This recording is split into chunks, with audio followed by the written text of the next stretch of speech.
Parfait, 19h. Merci beaucoup pour votre ponctualité.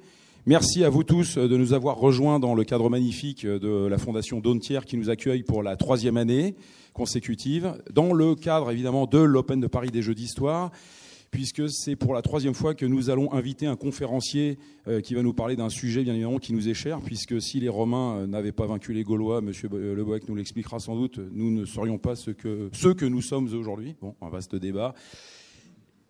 Dans le cadre de cette conférence, donc Monsieur Le Bohec, spécialiste de l'Antiquité romaine, va venir nous présenter ce soir une conférence au sujet de l'armée romaine. Donc, une armée est-ce que cette armée est efficace? L'a-t-elle été? Pendant combien de temps? Ou y a-t-il une réponse définitive? Puisque nous allons embrasser un certain nombre de siècles. Bien évidemment, ce soir, je ne pouvais m'empêcher d'avoir un petit trait d'humour parce que notre conférencier n'en manque pas en vous présentant ce magnifique t-shirt.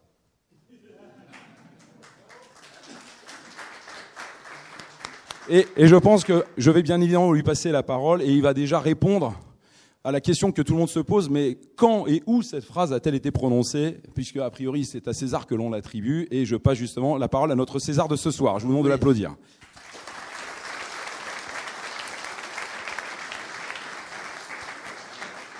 Merci. Merci pour votre accueil.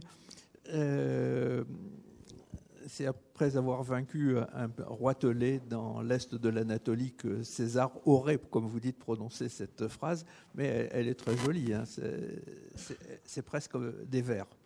Alors, ayant réussi mon examen, je passe tout de suite au sujet de la conférence, qui est la question de savoir qui doit répondre à la question l'armée romaine était-elle une armée efficace?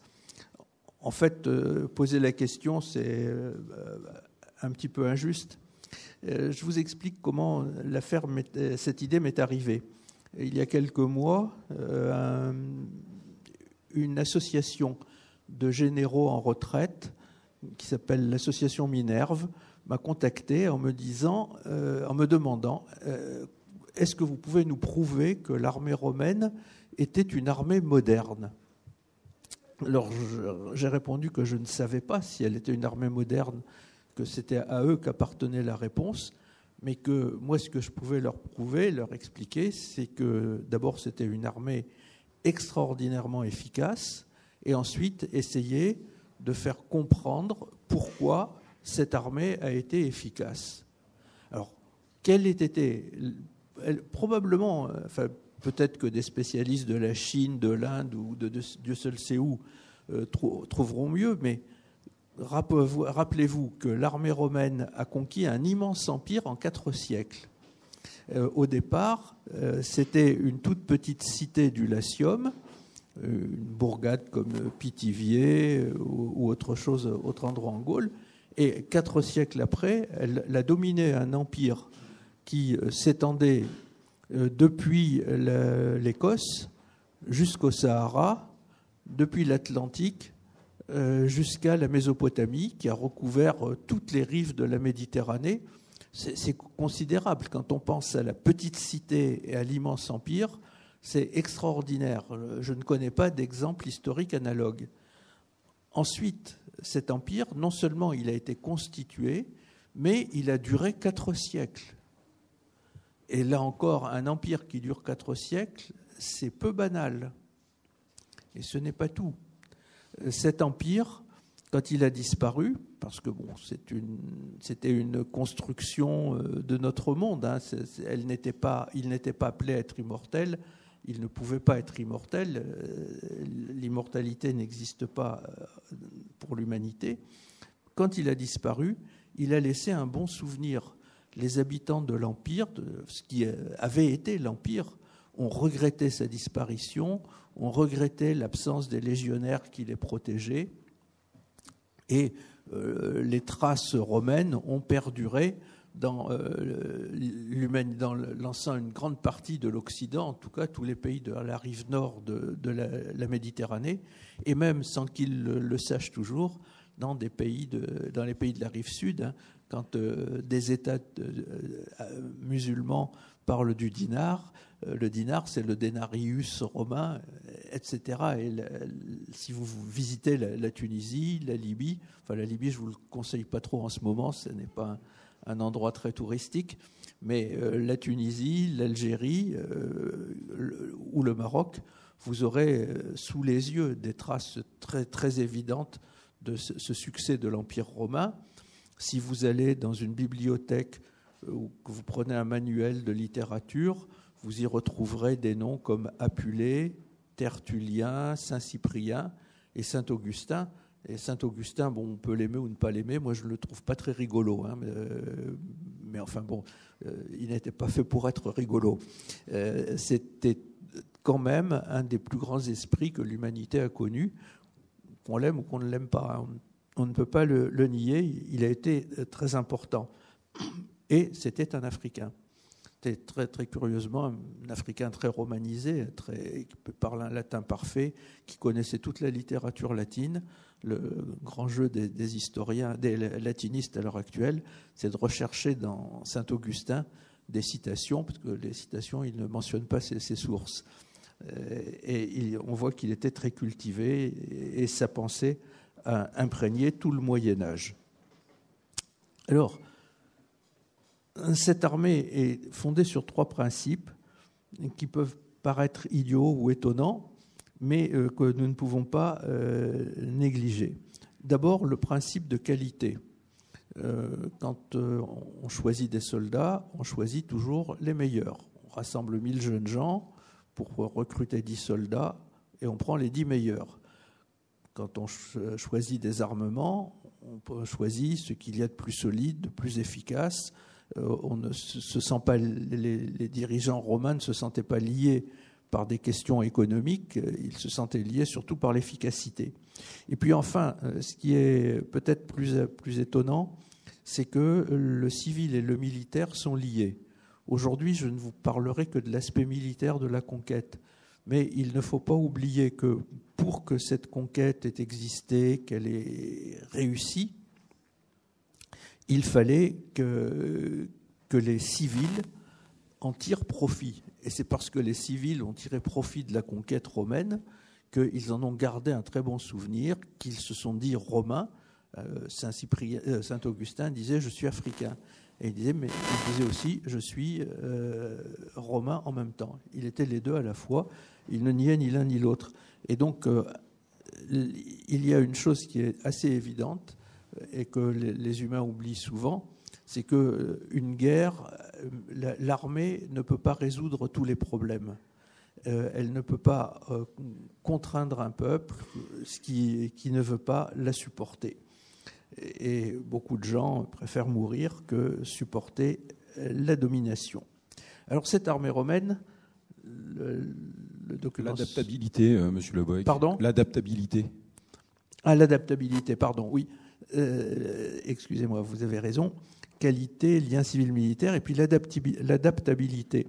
C'est un mot c'est peut-être un néologisme que j'ai inventé, mais qu'il faut appliquer à l'armée romaine, et qui est quelque chose d'extraordinaire dans l'Antiquité. Dans l'Antiquité, un homme qui voyageait, par exemple Pline l'Ancien, qui est venu en Gaule, comme au service de l'État romain, il était procurateur. Donc Pline l'Ancien arrive en Gaule, il découvre que les Gaulois ont inventé une charrue. Alors c'est évidemment une charrue primitive, hein, c'est pas du tout une moissonneuse, pardon. C'est pas du tout les moissonneuses que nous connaissons de nos jours. Il rentre en Italie, où il est un grand propriétaire foncier, il a de grands domaines. Eh bien, il ne l'utilise pas dans ces domaines. Tout simplement parce que, conformément aux mentalités de l'Antiquité, on n'innovait pas. L'innovation était mauvaise. De nos jours, quand on apprend que les Américains font quelque chose ou les Chinois ont inventé un objet quelconque, une technique quelconque, nous nous efforçons de l'appliquer, de l'adapter, de l'utiliser pour nous. Dans l'Antiquité, non, c'était très mal vu. Mon père faisait comme ça, je fais comme mon père, qui lui-même faisait comme mon grand-père, qui lui-même faisait comme mon arrière-grand-père, donc on n'innove pas. eh bien, les Romains ont modifié, il y a eu une espèce de gène qui a été modifié, qui a changé. Ils ont accepté de modifier, de rompre avec la tradition dans un seul domaine, qui est le domaine militaire.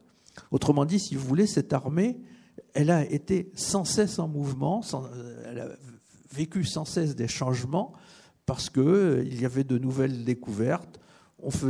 Ils ont fait la guerre contre les Samnites. Et ils ont découvert que les Samnites avaient un javelot extraordinaire, le pilum, donc ils l'ont adopté. Ils ont fait la guerre en Espagne, ils ont découvert que les Espagnols avaient une épée qui était vraiment très pratique, ils l'ont adoptée. Ils ont fait la guerre contre les Gaulois, ils ont découvert que les Gaulois avaient un bouclier et un casque qui étaient très pratiques, ils les ont adaptés. Et donc, si vous voulez, le légionnaire romain avait un javelot samnite, une épée espagnole, un bouclier gaulois. C'est quelque chose que seuls les Romains ont fait dans l'Antiquité. Aucun autre peuple n'a eu l'idée d'accepter, d'adapter et d'adopter en même temps des pratiques qui étaient étrangères à sa tradition. Donc, ce sont des éléments, qualité, adaptabilité, souci du civil, qui sont des éléments permanents et qui permettent de comprendre la guerre romaine. Oui, vous passez au suivant, s'il vous plaît. Donc, pour comprendre ce qu'est la guerre romaine, il faut prendre le problème un petit peu par les deux bouts. L'origine et la fin du sujet. Au départ, il faut bien voir, contrairement à ce que beaucoup de gens imaginent, qu'une armée, quelle qu'elle soit, est une création du pouvoir civil et elle est à la disposition du pouvoir civil. Ce n'est pas le général qui dit un matin en se réveillant on va attaquer les voisins. Non, il ne peut pas faire ça. Il faut que le pouvoir civil d'abord organise cette armée, lui disent bon, on va vous donner tant de crédits pour l'infanterie, tant pour la cavalerie, on va payer les hommes tant, etc. C'est le pouvoir civil qui doit organiser l'armée. Et ensuite, c'est le pouvoir civil qui dit bien, vous allez attaquer tel ennemi, ou au contraire, vous allez rester sur le pied de guerre, ou au contraire, vous allez montrer une attitude très pacifique de façon à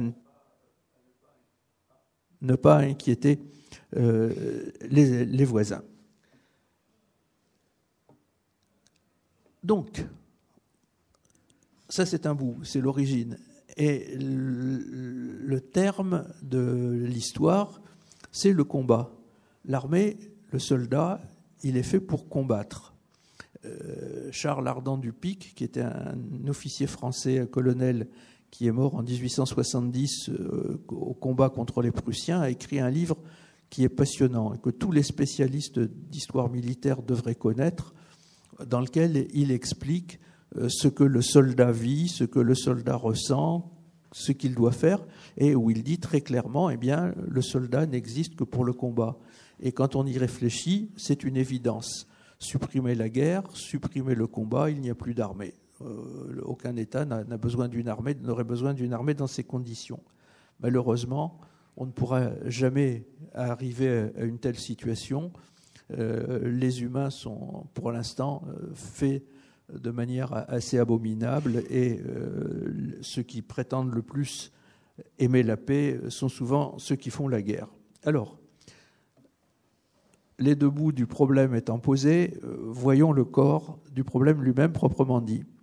C'est que l'armée romaine d'abord est une institution. Et ça va très bien pour les Romains, parce que les Romains sont des gens, ils ont inventé le droit romain, comme vous le savez, sont des gens qui veulent que tout soit bien organisé et donc que les institutions soient réglées par la tradition, par des règlements, des lois, des textes de loi, etc.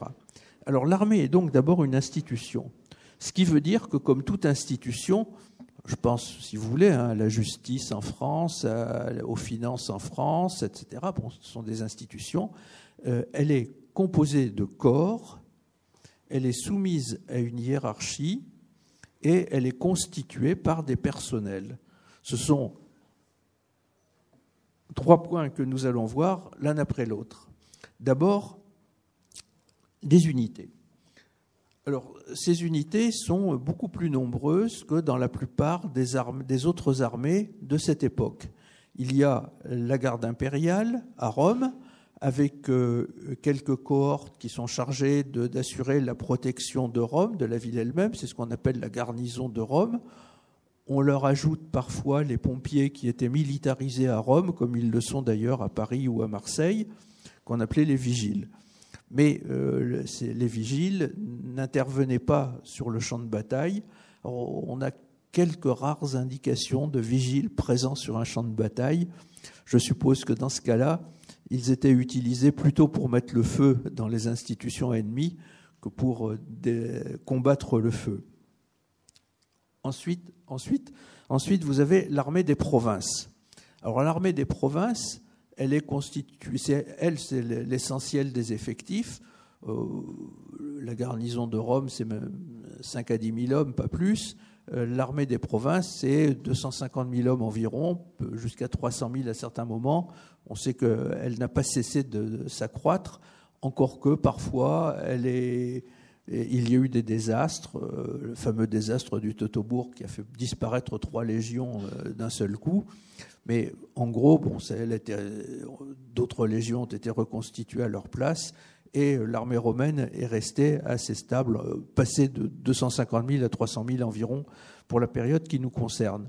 Alors, cette armée des provinces était constituée de 2 parties. D'une part, les légions, 25 à 30 environ, et de unités de 5 000 hommes. Nous verrons tout à l'heure comment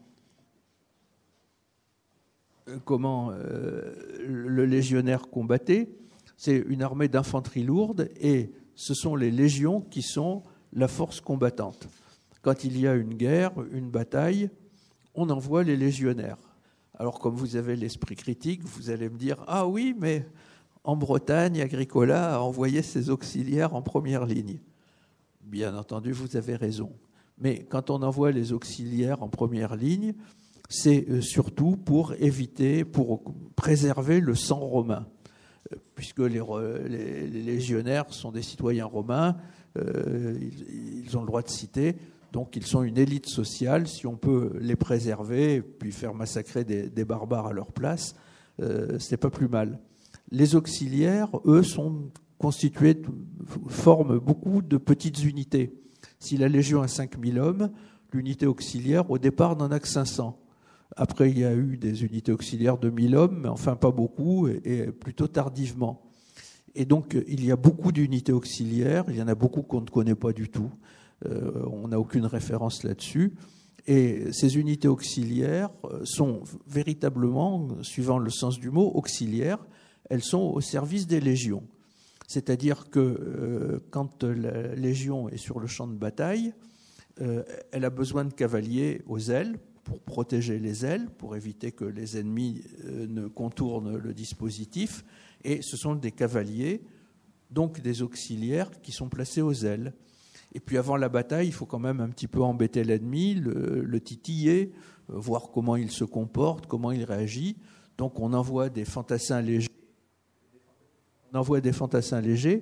Qui sont eux aussi des auxiliaires pour lancer des javelots, lancer des balles de fronde, des pierres, n'importe quoi sur les ennemis, pour commencer à faire quelques blessés, mettre quelques trous dans le dispositif ennemi. Et c'est le rôle des auxiliaires. Ils n'interviennent plus. En principe, ils n'interviennent plus une fois que la bataille est engagée. Maintenant, s'ils se rendent compte que sur un point ou un autre, ils peuvent donner un coup de main aux légionnaires, eh bien, ils interviennent sur ordre, bien entendu. Et puis enfin, il y a la marine. La marine, c'est une création totale de l'Empire. À l'époque républicaine, quand on avait besoin de bateaux de guerre, on les fabriquait pour une bataille précise. On voit ça, par exemple, si vous lisez la guerre des Gaules, c'est assez étonnant, quand César veut combattre les Vénètes, qui étaient des gens très bien, c'était mes ancêtres. quand César veut combattre les Vénètes, donc il n'a pas de bateau, eh bien, il fait construire une flotte, il fait créer une flotte. Ou après, à l'embouchure de la Loire. Après, quand il veut combattre les Marseillais, qui lui ont joué un mauvais tour, il fait construire des navires à Arles. Et puis, on peut prendre des navires à droite, à gauche, là où il y en a. C'est une armée, c'était à l'époque républicaine, une flotte qui était assez mal organisée. Mais avec l'avènement de l'Empire, on crée une marine permanente avec 2 grandes bases, l'une à Misène sur le golfe de Naples, l'autre à Ravenne au fond de l'Adriatique. Et ces 2 flottes regroupent environ 40 000 hommes. Par la suite, on crée des toutes petites flottes, des flottilles provinciales entre la Bretagne et le continent, sur le Rhin, le Danube, en Syrie, en Égypte notamment. Mais ça ne fait pas beaucoup de personnel. C'est peu important. Enfin, quand même, la marine regroupe à peu près 40 000 hommes. Et ces hommes sont très, très orgueilleux, d'autant plus qu'ils sont méprisés par tout le monde. Ils sont les moins bien payés, les moins bien équipés. Ils n'en sont que plus orgueilleux. Et vous ne trouverez pas une seule épitaphe, une seule inscription les mentionnant comme marins, nauta. Ils se disent tous « miles, soldats ». Nous sommes des combattants. S'il faut combattre, nous combattrons. Nous interviendrons là-dessus. C'est cette spécialisation des unités, en particulier légionnaires et auxiliaires, et surtout à l'intérieur des auxiliaires, entre infanterie lourde, infanterie légère, cavalerie, apparition de cavalerie lourde à certains moments, de fantassins légers qui peuvent être des archers, des lanceurs de javelots, des frondeurs, etc., fait que c'est une armée qui possède des unités spécialisées. Et donc vous voyez déjà un premier élément qui est important pour comprendre l'efficacité de cette armée romaine. Elle est constituée d'éléments spécialisés, elle a d'unités spécialisées et de type assez variés. Ensuite, le document numéro 2, s'il vous plaît. Donc, ensuite, il y a une hiérarchie. Alors, cette hiérarchie est extrêmement complexe. Elle commence à l'empereur. L'empereur peut participer au combat ou ne pas y participer. Vous avez un empereur comme Néron qui n'a jamais pris la tête d'une armée. On ne l'a jamais vu à la tête d'une armée. Vous avez au contraire un empereur comme Trajan qui est allé en personne en Dacie, la Roumanie actuelle, qui est allé en personne en Orient contre les Iraniens, contre les Parthes, qu'on appelle les Parthes. Il prenait la tête de l'armée. Mais quoi qu'il en soit, l'empereur est toujours le chef des armées, comme l'est le président de la République en France, c'est-à-dire que s'il ne participe pas lui-même à une guerre, il peut désigner les généraux qui lui paraissent le plus adaptés à combattre. Néron a choisi de très bons officiers pour combattre à droite ou à gauche. Ce n'est peut-être pas lui, ce sont peut-être ses conseillers qui lui ont dit il faut choisir un tel, il faut choisir un tel. En tout cas, sous Néron, il y a un bon choix d'officiers pour commander des armées. Ensuite, directement sous l'empereur, et alors là, c'est quelqu'un, ou plutôt ce sont 2 ou 3 personnages qui ont un rôle très très important, ce sont les préfets du prétoire. Alors, au départ, préfet du prétoire, c'est le commandant de la garde prétorienne, c'est-à-dire c'est l'officier qui commande la garde impériale. C'est tout simple. Et puis très rapidement, les préfets du prétoire sont devenus des personnages indispensables et très importants pour les questions militaires. Le préfet du prétoire est devenu très concrètement le second de l'empereur, le chef d'état-major, le concepteur, le responsable des décisions militaires. Alors, au départ, il n'y avait qu'un seul préfet du prétoire, et puis après la tentative de coup d'État de Séjan, qui a voulu renverser Tibère et prendre le pouvoir à sa place, Tibère a nommé 2 préfets du prétoire et quelquefois on en a même eu 3 avec l'espoir que s'il y en a un qui trahit, l'autre pourra le dénoncer. C'est pas beau, mais enfin bon, c'est humain, c'est de la politique, si au cas où vous ne l'auriez pas compris. Donc, le préfet du prétoire devient très rapidement le 2e personnage de l'État sur le plan militaire. Et très régulièrement, il y a des réunions du Conseil du Prince, du Concilium Principis, à Rome, si l'empereur est à Rome.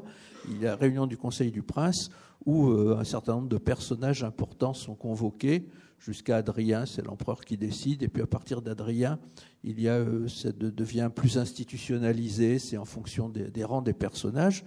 Donc il y a plusieurs personnages, et l'avis le plus important dans le Conseil du Prince, c'est l'avis du préfet du prétoire, qui dit bon, c'est bien, c'est pas bien, il faut faire ceci, il faut faire cela. On est arrivé même, certains historiens sont arrivés même à dire que le préfet du prétoire décidait de l'implantation de forteresses dans le désert africain. Ça me paraît peut-être un peu excessif, parce que le préfet du prétoire, n'ayant jamais mis les pieds là-bas et ayant tout de même des préoccupations importantes, a pu intervenir autrement, se limiter à des activités plus essentielles. Alors en dessous, vous avez les commandants. Le légat d'armée, qui commande plusieurs légions, le légat de légion, qui commande son unité, le tribun laticlave, qui est quelque chose d'assez extraordinaire, d'assez étonnant quand on étudie l'histoire romaine. Vous savez, le grand âge est important. Le légat d'armée, c'est quelqu'un qui a quand même 60 ans. À une époque où on devenait vieux à 40 ans et où l'espérance de vie était limitée à 45-50 ans, c'était vraiment des gens qui avaient réussi à passer à travers les gouttes. C'était des gens qui étaient considérés comme très âgés. Le légat de légion, déjà à 45 ans environ, c'est déjà pas mal. Ce sont des gens âgés. Or, le tribun laticlave, c'est au contraire un tout jeune homme, 18-20 ans, qui est un fils de sénateur. Il n'est pas encore sénateur, mais est assimilé à l'ordre sénatorial et qui a une responsabilité énorme, en ce sens que si le légat meurt ou doit s'absenter pour une raison X ou Y, c'est lui qui prend la succession, c'est lui qui devient le commandant de la légion. Or, un jeune homme de 18 ans, 19, 20 ans, commandant d'une légion, incontestablement, ça nous paraît étonnant, ça me paraît étonnant à moi d'ailleurs, hein, mais ça prouve que les Romains acceptaient ce genre de situation.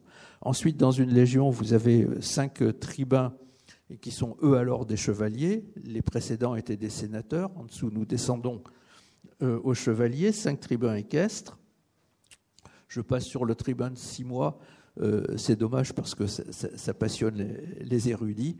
On pourrait avoir des discussions pendant des heures entières et se battre sur le tribun sex menstris. Tout ce qu'on sait, c'est qu'il était tribun pendant 6 mois. Ce qu'il faisait, alors là, ça, honnêtement, personnellement, je n'en sais rien et je crois que personne n'en sait vraiment rien. On ne voit pas à quoi il sert. Enfin, il existe. C'est tout ce qu'on peut en dire. Et puis, il y a les centurions, qui sont théoriquement 59, puisqu'il y a 59 centuries dans une légion sous le Haut-Empire. Et en fait, on a des listes de centurions pour certaines légions. On constate qu'il y en a plus. Il y en a plus parce qu'il faut commander la cavalerie légionnaire. Il y a une cavalerie légionnaire qui ne compte que 120 hommes et qui est chargée d'assurer la protection du légat, des missions importantes. Ce n'est pas eux qu'on envoie sur les flancs, sur les ailes de l'armée au combat. Alors, on sait qu'ils étaient commandés par des centurions. C'est assez curieux, ces officiers d'infanterie qui sont chargés de commander de la cavalerie. Et puis, quand les légions se développent sur le terrain, autour du grand camp, il y a des tas de petits camps qui se construisent. Si vous voulez, donc en Afrique du Nord, par exemple, qui est une question que je connais bien, vous avez le grand camp qui est au nord de l'Aurès, à Lambèse, et vous avez des camps jusqu'à l'est de la Tripolitaine, c'est-à-dire sur des centaines de kilomètres des camps. Donc tous ces camps totalement isolés sont le plus souvent confiés à des centurions, parce que le centurion est un officier subalterne qui est extrêmement compétent, qui a fait ses preuves et qui est aussi sympathique avec ses hommes qu'un adjudant. Sa mission est de leur botter les fesses avant toute chose, dès que quelque chose ne va pas. Alors, vous me pardonnerez de ne pas trop m'étendre sur les unités auxiliaires, commandées par un préfet ou un tribun, suivant qu'il y ait 500 ou 1000 hommes, encadrés par des centurions ou des décurions pour la cavalerie. Alors là, chez les cavaliers auxiliaires, il y a des décurions.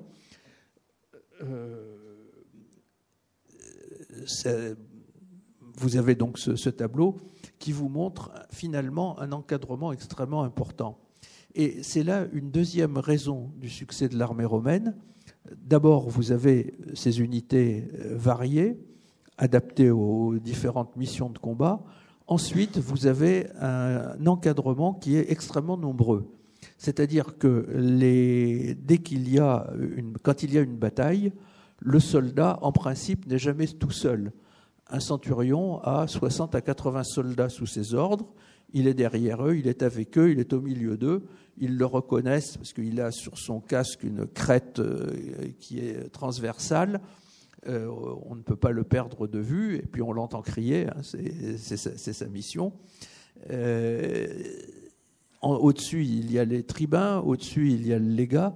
Donc le soldat, en principe, n'est jamais seul quand il va au combat. Il sait qu'il est surveillé, il sait qu'il est encadré.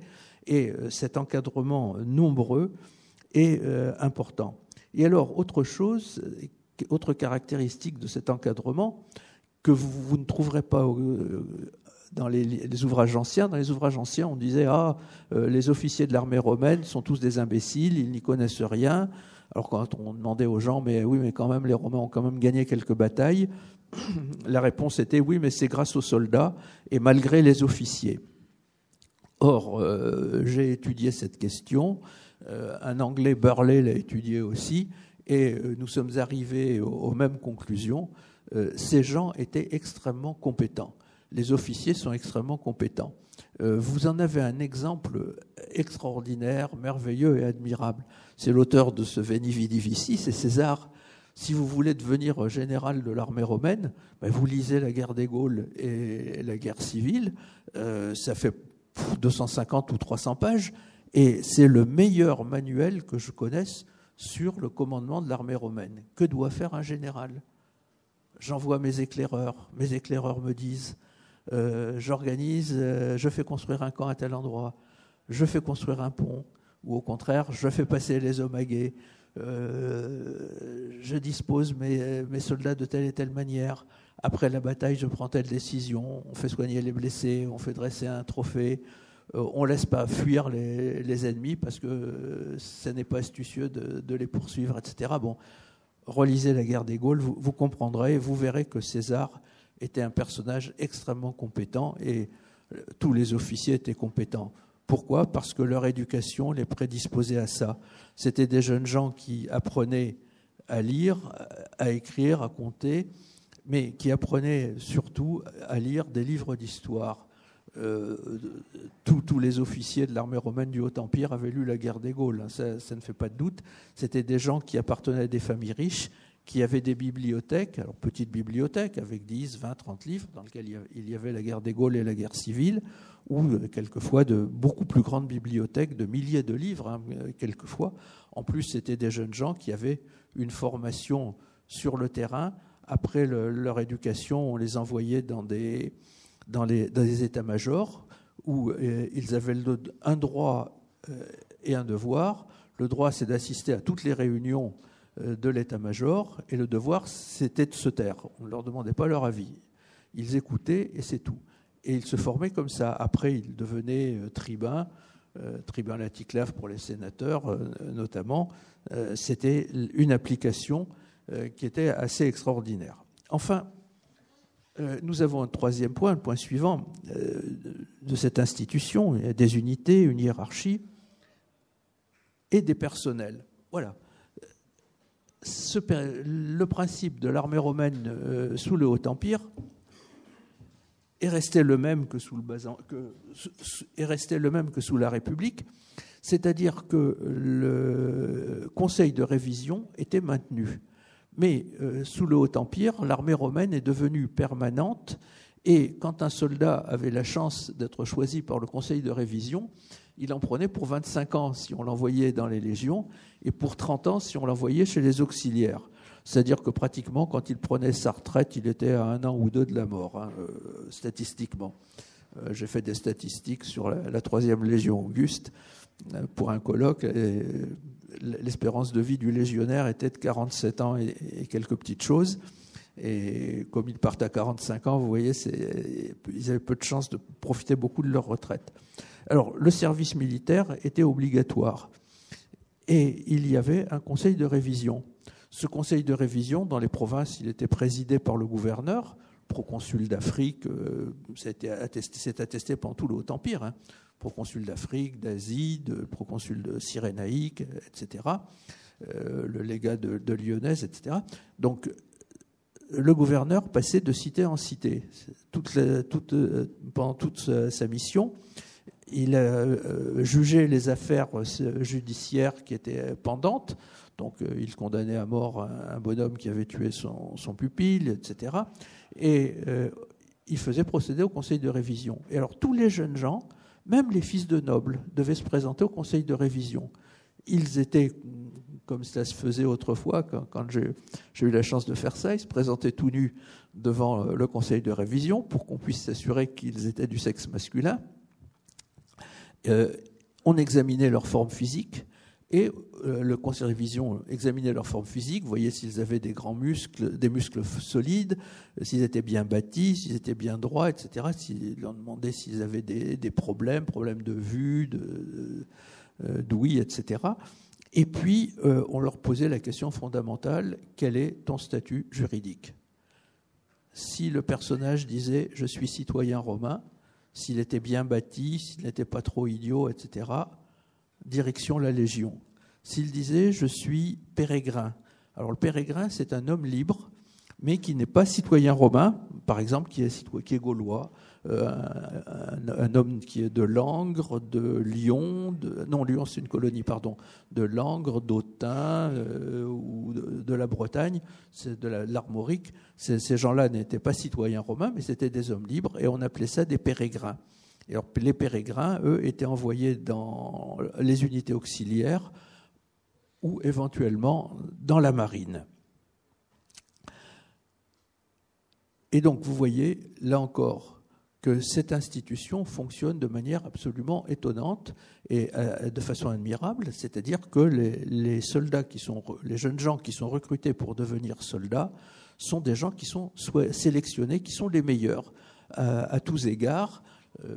Les questions juridiques étant importantes pour eux, mais physiquement, intellectuellement, et même il y en avait ceux qui savaient lire et écrire, qui étaient envoyés dans les légions, étaient utilisés dans l'administration de la légion, lire, écrire et compter aussi, parce qu'il y avait une comptabilité qui était féroce. Dans l'armée romaine, toute la paperasserie était phénoménale. Je suis tombé hier sur un papier, sur un article où un bonhomme avec un de mes distingués collègues avait calculé que pendant l'Empire romain, il y a eu plus de 250 millions de fiches pour les soldats. Le soldat était recruté, donc l'administration faisait une fiche, demandait son onomastie, tous ses noms, et il y en avait dans l'Antiquité, son statut juridique, les décisions du conseil de révision, etc. Et puis la légion dans laquelle il était envoyé, comment il s'y comportait, etc. Donc chaque soldat avait un véritable livret militaire, et il fallait tenir compte de ça. Et puis il y avait aussi donc des comptables qui, comme on s'y attend, comptaient tout ce qui entrait, c'est-à-dire les marchandises, les armes, le blé, le bétail, le nombre d'hommes qui étaient là. Et puis on a trouvé des listes aussi qui sont assez étonnantes où dans chaque fort, le commandant de fort en permanence, pratiquement tous les jours, savait ce que faisaient ses soldats. Il y en a 500 soldats inscrits, 350 valides. Il y en a qui sont malades, tant de malades. Il y en a qui ont fait des bêtises, sont en prison, tant en prison. Il y en a qui ont fait des bêtises plus lourdes, ils ont des punitions plus sévères, tant de punis. Donc ceux qui sont envoyés à l'exercice, il y en a tant. Ceux qui sont envoyés chercher du blé, du bétail, etc. Bon, une comptabilité très très étonnante. Et puis l'officier savait aussi que dans les réserves du camp, il y avait tant de kilos de blé, tant de quintaux de blé, tant d'armes disponibles, etc. C'était efficace. Alors, avant de continuer cette description de l'armée, la feuille suivante, s'il vous plaît.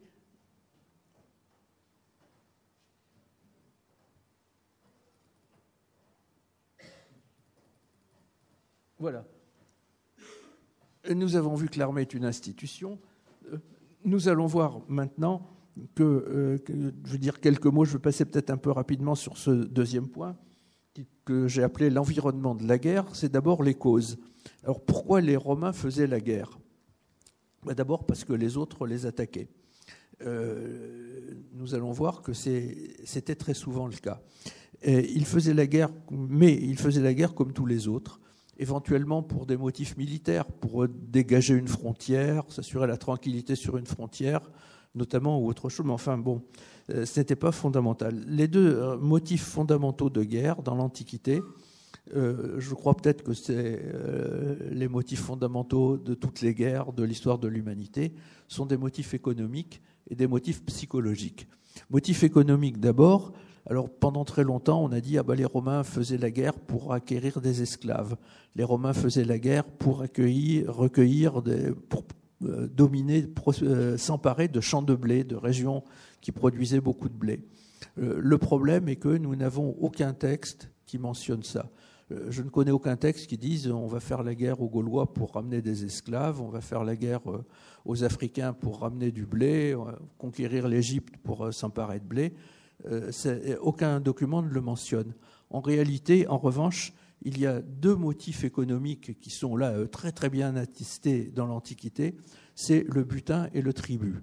Le soldat qui, le matin, je vous ai dit tout à l'heure que le soldat était fait pour le combat. On lui dit, demain matin, tu te réveilles à 6 heures, on va combattre les barbares qui sont en face, les Germains, les Iraniens, ce que vous voulez.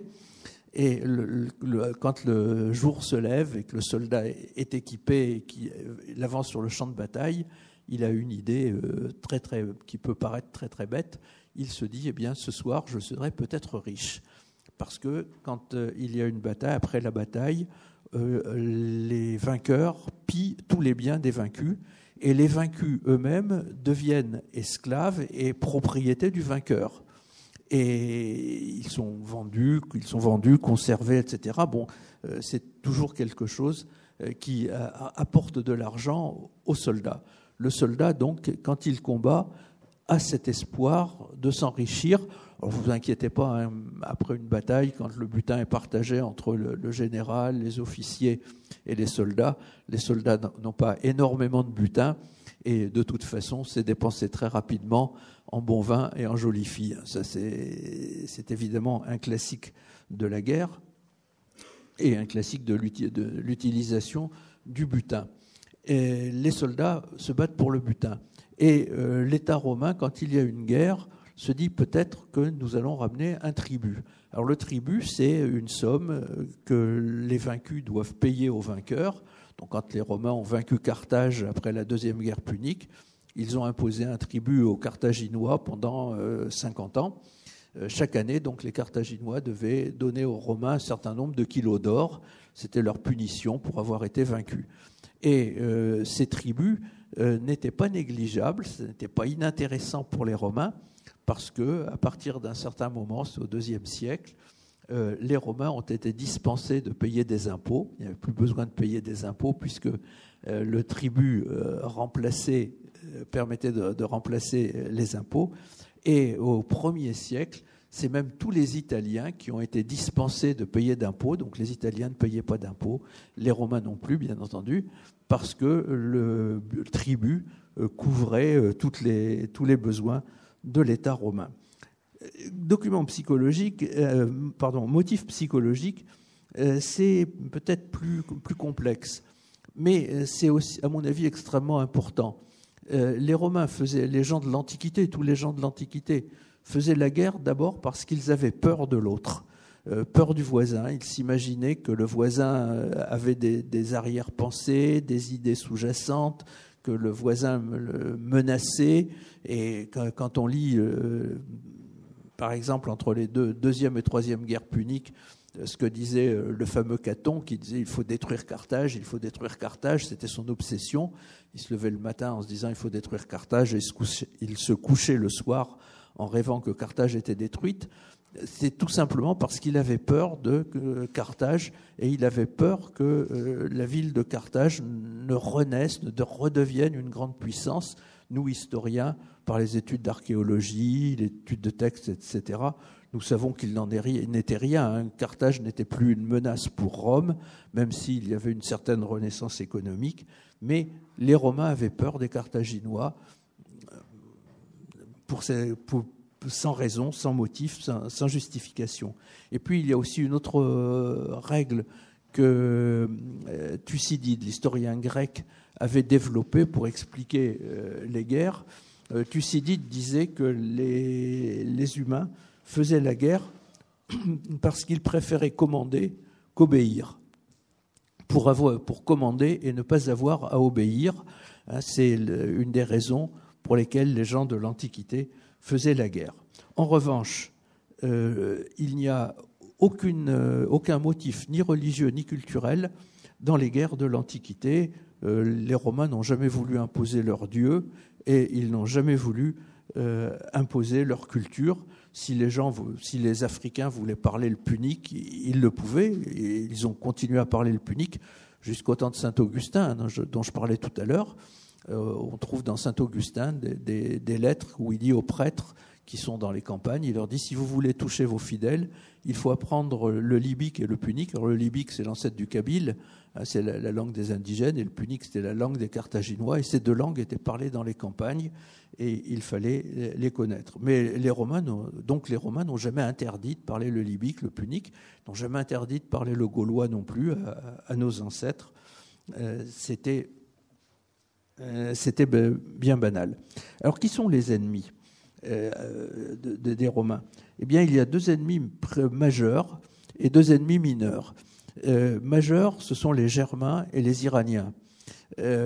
Germains et Iraniens qui étaient puissants pour des motifs différents.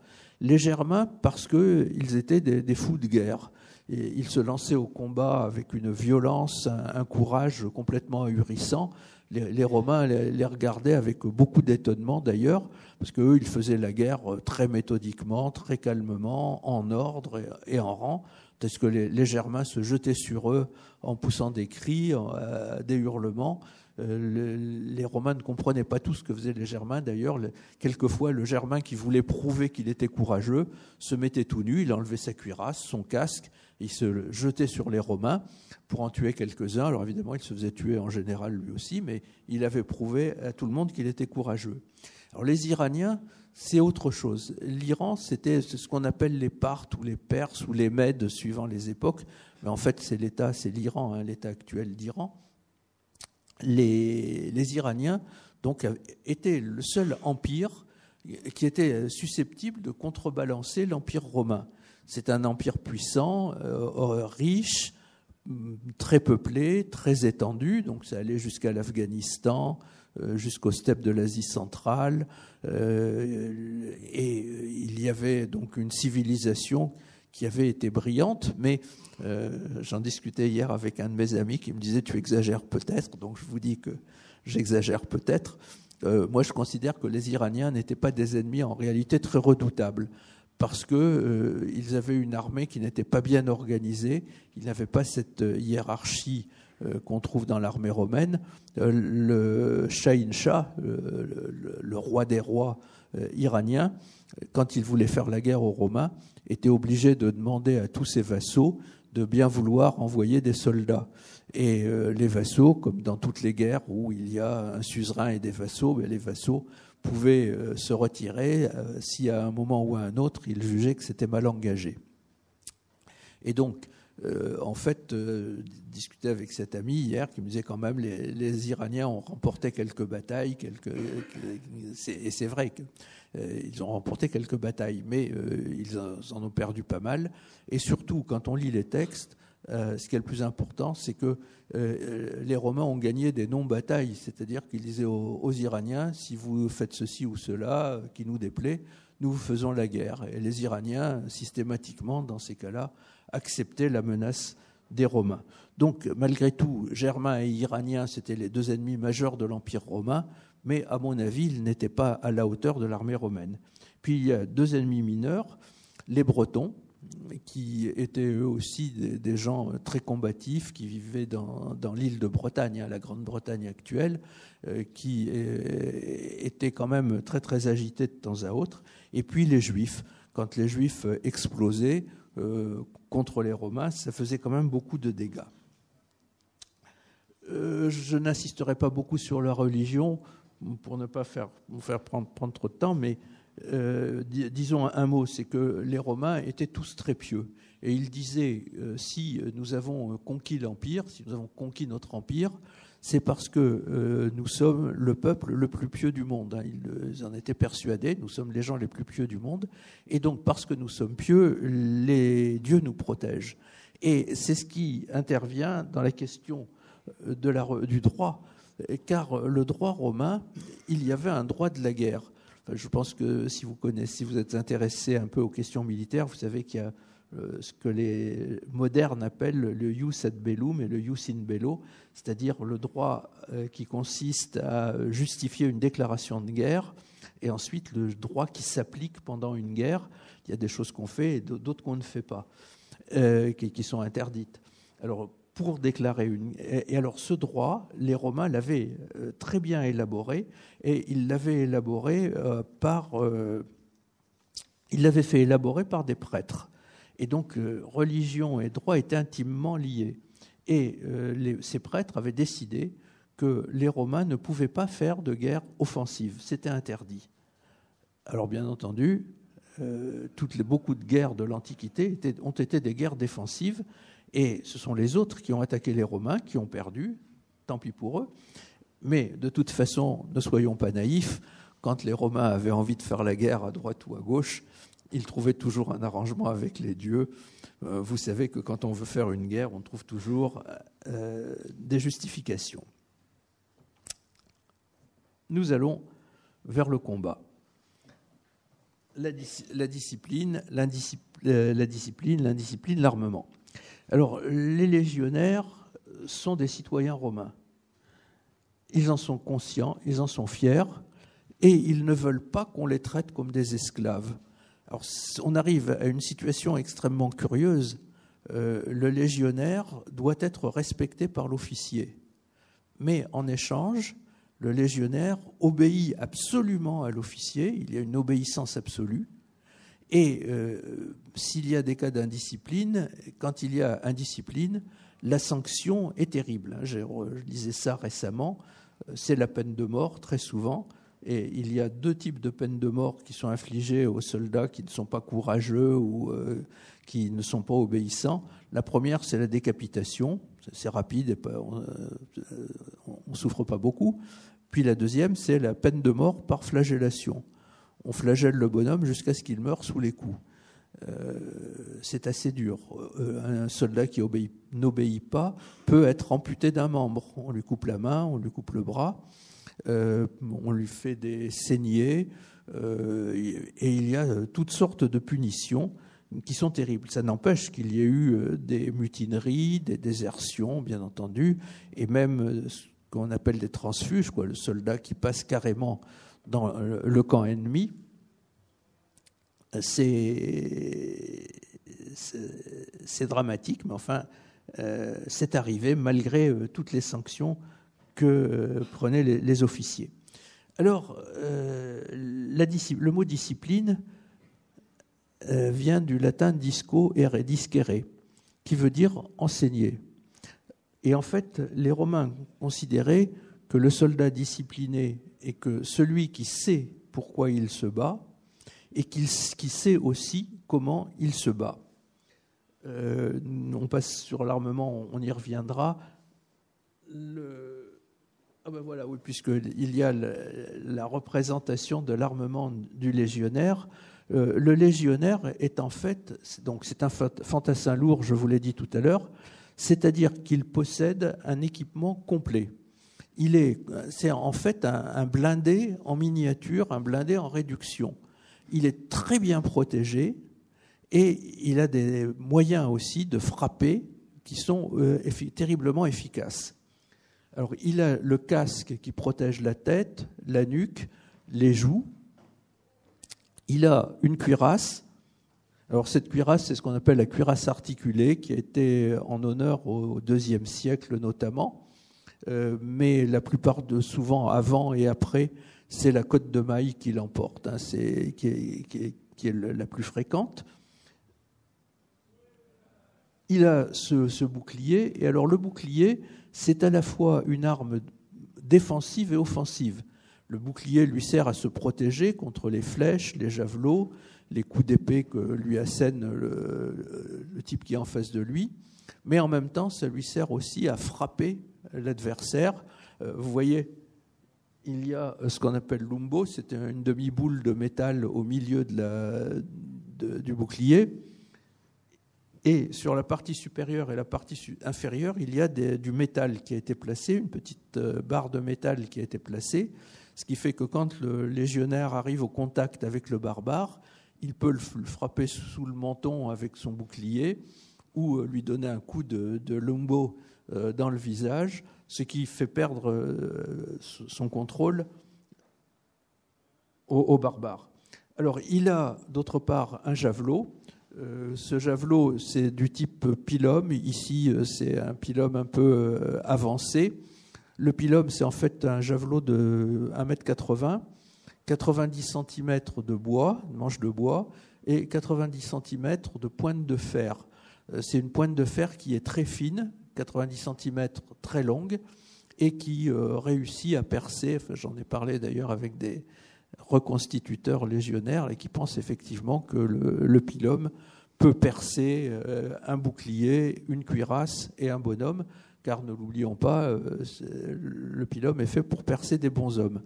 Et puis, il a aussi, au côté droit, vous le voyez, le gladius, le glaive, qui est une épée courte, qui fait 70-80 cm, enfin la lame fait 70-80 cm, qui permet de frapper de la pointe et du tranchant, ce qui nécessite une très forte préparation. Vous passez le suivant, oui, s'il vous plaît. La suite, voilà.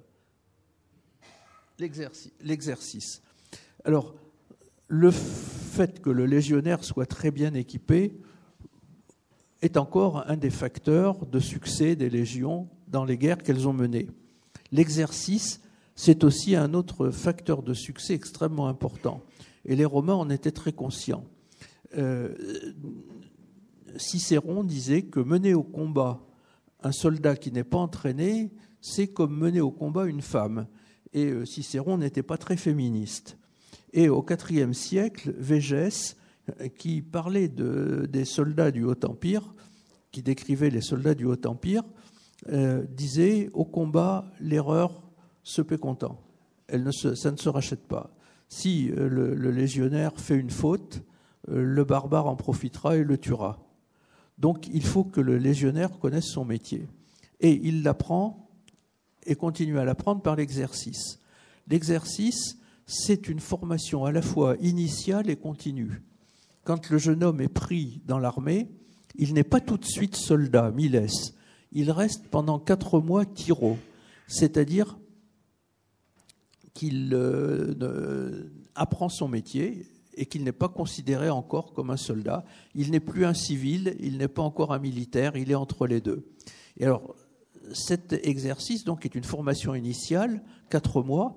Donc, il apprend les grades, la signification des mouvements des enseignes, la signification de la musique, tels son, quand les trompettes jouent, les trompettes et les corps tout seuls, etc.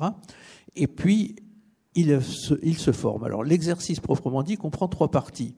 Premièrement, du sport, notamment de la marche. Alors le légionnaire faisait facilement des marches de 50 à 60 km, souvent, parfois sans charge, mais souvent on lui donnait une charge, on lui faisait porter des cailloux, 5, 10, 15, 20 kilos de cailloux pour améliorer l'efficacité de la marche.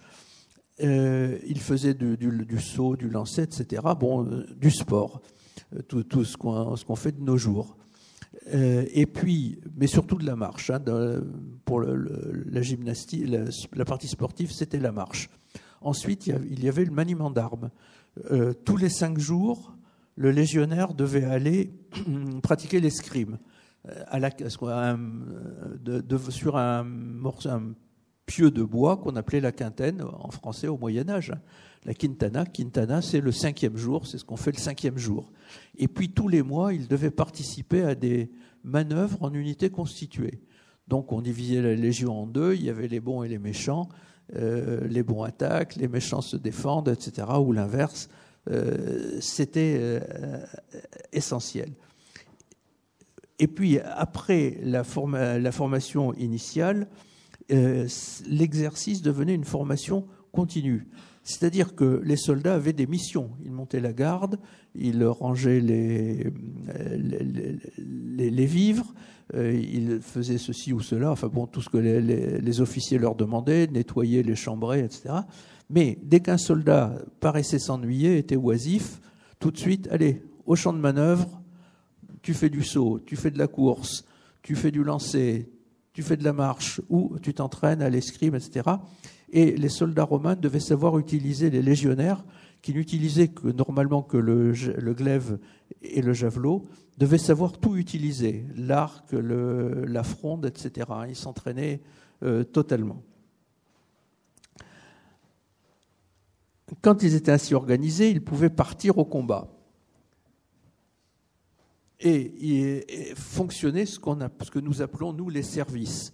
Alors, les services dans l'Antiquité étaient assurés par des soldats avant la bataille, mais une fois que la bataille avait lieu, tous les soldats, ceux qui participaient au train, à la logistique, etc., rejoignaient leur place dans l'ordre de bataille et combattaient. Donc, il n'y avait pas de spécialistes. Comme de nos jours, vous avez les spécialistes du train, les spécialistes de la logistique, etc. Ils faisaient ces travaux d'une part, et ensuite, ils combattaient. Alors, vous avez un certain nombre de services que vous attendiez. Le génie militaire, c'est-à-dire qu'il y avait des soldats qui étaient spécialisés. Ils dégageaient les routes de façon à ce que l'armée puisse avancer. Ils coupaient les arbres, enlevaient les gros rochers. Ils construisaient des ponts quand c'était nécessaire, quand il fallait traverser un fleuve important. Et tous les soirs, ils contribuaient à la construction du camp. Le camp était construit tous les soirs, les soldats devaient passer la nuit à l'abri, et le camp était détruit tous les matins, de façon à ce que les ennemis ne puissent pas l'utiliser. C'est un travail énorme quand on y pense, et c'était un travail de Romain, hein, ça, on ne peut qu'être admiratif là-devant. C'était le génie. Alors la logistique, qui était très mal organisée au temps des guerres puniques notamment, au début de l'époque républicaine, a été merveilleusement perfectionnée par des gens comme Pompée et César notamment. Et si vous lisez la guerre des Gaules, vous verrez, hein, la logistique, pour lui, c'était fondamental. Alors la logistique, hein, je vous rappelle, c'est la fourniture de vivres et la fourniture de matériel nécessaire au combat. Et cette logistique était assurée suivant un principe qui était extrêmement simple. En pays ami, on paie. En pays ennemi, on pille. Et c'est pourquoi les guerres commençaient toujours début juin, de façon à ce que le blé des ennemis ait eu le temps de pousser, soit bien disponible et puisse être ramassé. En outre, donc, on se servait comme ça, mais les officiers devaient s'assurer que des fournitures puissent arriver régulièrement. Et une armée avait besoin d'énormément de choses. Les soldats mangeaient essentiellement du pain, environ 700 grammes chacun, entre 700 et 1 kg suivant les calculs de mes chers collègues, ce qui fait, d'après mes calculs, 250 à 350 tonnes par jour pour toute l'armée romaine et 88 000 à 125 000 tonnes par an de blé pour toute l'armée romaine. Ce sont des quantités considérables, évidemment. Donc il y a le blé, il y a aussi l'eau, qui est extrêmement importante. Sans eau, un homme ne peut pas vivre et surtout ne peut pas combattre. Et c'était très utilisé par une forme de contre-logistique quand les Romains arrivaient quelque part ou quand des barbares attaquaient l'Empire romain, on empoisonnait les puits. Alors, empoisonner un puits, c'est pas très compliqué. Vous prenez ce que vous avez sous la main, un chien ou un esclave, vous l'égorgez proprement, vous jetez le cadavre dans le puits, l'eau est inutilisable. Mais c'est attesté, les chiens et les esclaves aussi d'ailleurs. De l'eau, et puis les soldats avaient besoin aussi, pour remplacer leurs armes qui pouvaient être détériorées au combat, de fer, de cuir, de bois, de toutes sortes de choses. Alors le général devait s'assurer que ces provisions suivaient et pouvaient être fournies aux besoins si les indigènes, les ennemis ne laissaient pas leurs biens. Et puis il y avait donc ce secteur public, si je puis ainsi m'exprimer, et à côté, il y avait le secteur privé qui fonctionnait. Il y avait beaucoup de marchands qui suivaient l'armée avec toutes sortes de marchandises, du blé aux besoins, des esclaves, des jolis esclaves au féminin, du vin, de bon vin, toutes ces choses qui rendent agréable la vie des soldats en campagne. Et ces commerçants, d'ailleurs, également achetaient le butin des soldats qui voulaient le vendre. Par exemple, le soldat qui avait récupéré comme part de butin un vase, il n'allait pas se promener avec ce vase, il risquait de le perdre, de le casser, etc. Il le vendait et avec quelques pièces de monnaie, il faisait ce qu'il voulait, c'était plus pratique. Le train a été aussi très bien organisé. Alors on a une légion. Chaque soldat portait tout son matériel, tout son barda sur lui-même. Ses provisions, des armes de rechange, des outils, des objets divers, mais il ne pouvait pas tout porter. Par exemple, il y avait ce qui est armement collectif, les pièces d'artillerie, les balistes, et puis ce qui est nécessaire pour la nuit, les tentes. Tout ça était assuré par le train. Et on a calculé qu'une légion de 5000 hommes avait besoin d'environ 4000 bœufs qui comprenaient quelques chevaux pour les officiers. Les officiers se déplaçaient à cheval, évidemment. Les officiers supérieurs, le centurion, non, allait à pied, et tous les autres soldats allaient à pied. Donc quelques chevaux, les 120 chevaux de la cavalerie légionnaire aussi, effectivement, et tout le reste, c'était des bœufs et des mulets qui transportaient toutes ces marchandises. Et là, il y avait un certain nombre de valets qui étaient chargés d'intervenir là-dessus. Cette armée n'avançait pas à l'aveugle, il y avait le renseignement. Alors le renseignement était extrêmement complet. Il y a un livre anglais qui est extrêmement intéressant qui a été fait, et puis il doit y avoir bientôt une encyclopédie du renseignement qui va paraître, dans lequel il y aura un article sur le renseignement de l'armée romaine. Alors, le renseignement de l'armée romaine commençait d'abord par celui des officiers. Quand un officier recevait l'ordre d'aller envahir, par exemple, la Gaule, c'est le cas de César, eh bien César, qui était à Rome, allait dans la bibliothèque paternelle voir les livres qui parlaient de la Gaule pour savoir comment était la Gaule, comment étaient les Gaulois, y a-t-il des montagnes, y a-t-il des grands fleuves, est-ce que le climat est sec et aride ou au contraire très humide, comment sont les Gaulois, est-ce qu'ils sont combatifs, grands, forts, beaux, etc. Et il trouvait tout ça dans sa bibliothèque. Puis il interrogeait les voyageurs. Il allait sur le forum. « Ah, tu viens de Gaule, raconte-moi ce que tu as vu, etc. » Ensuite, quand l'armée était en déplacement, il y avait ce que les Anglais appellent le renseignement passif et le renseignement actif. J'avoue que ce sont des expressions qui me paraissent très, très pratiques. Le renseignement passif, c'est arrêter tous les gens qui passent, c'est-à-dire les voyageurs qui viennent, les déserteurs, etc., et puis leur poser des questions, gentiment, naturellement, et puis si gentiment ça ne marche pas, on ne les pose pas gentiment. Et le renseignement actif, c'est la recherche du renseignement. Alors cette fois-ci, bien, on envoie si le général veut savoir ce qui se passe derrière cette colline, il envoie des éclaireurs voir ce qu'il y a derrière la colline. et au besoin ramener des prisonniers pour pour les faire parler. La marine aussi avait d'ailleurs ses activités de renseignement. Il y avait des types de vaisseaux qui étaient spéciaux, qui étaient chargés d'aller sur les cours d'eau pour interroger, pour voir ce qu'on pouvait deviner. Les transmissions se font de façon très simple. Évidemment, il n'y a pas de radio, donc on envoie des messagers, mais le messager, surtout à cheval, peut se fait prendre souvent, donc on préfère trouver autre chose. Cette autre chose, ce sont les messages de fumée. On se met d'accord à l'avance et puis on transmet des messages de fumée qui veulent dire ceci ou cela et que évidemment l'ennemi ne peut pas comprendre. Sur les forts qui sont permanents, les Romains avaient inventé une espèce de télégraphe de chape avec des mannequins articulés, et suivant la position des bras de ces mannequins, ça voulait dire, ça avait une signification ou une autre. Au combat, les ordres étaient transmis soit par les étendards, c'est-à-dire l'aigle légionnaire et les enseignes de cohorte, suivant que l'enseigne était levée, abaissée, inclinée à droite, inclinée à gauche, ça avait une signification que je ne connais pas malheureusement. Et il y avait surtout la musique. Chaque légat de légion avait à sa disposition plusieurs dizaines de trompettes et plusieurs dizaines de soldats qui étaient équipés de corps anglais. Et tous ces musiciens, suivant qu'ils jouaient les uns les autres ou tous ensemble, ça avait une signification que les soldats devaient connaître. C'était le métier de soldat. Alors, cette armée ne se déplaçait pas n'importe comment. Il y avait un ordre de marche, et alors ça, qui en fait est très simple.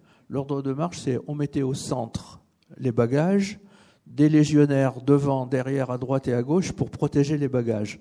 Parce que les bagages, c'était là où les soldats avaient tout ce à quoi ils tenaient, toute leur petite fortune, et ils étaient très capables d'abandonner, de rompre les rangs si on touchait aux bagages. Par devant, il y avait des éclaireurs, et toujours, quand il y a de bons officiers, la bataille de Teutobourg a été un désastre parce que Varus n'a pas envoyé d'éclaireurs. Donc il y a des éclaireurs par devant. Derrière, il y a les auxiliaires. Et derrière encore, ce que les textes ne mentionnent jamais, il y a des civils. Alors il y a les femmes des soldats, leurs enfants, des marchands qui viennent proposer toutes sortes de choses et des artisans qui interviennent aux besoins. Ce qui fait, donc justement, quand on étudie le désastre du Teutobourg, on voit ce qui s'est passé pour tous ces braves gens. Et alors, le général peut modifier l'ordre à sa manière, à condition de tenir compte de ces grands principes. Il peut mettre 2 légions de chaque côté, ou 2 légions devant et 2 légions derrière, une seule sur les côtés, une seule devant. Ça, c'est à sa disposition.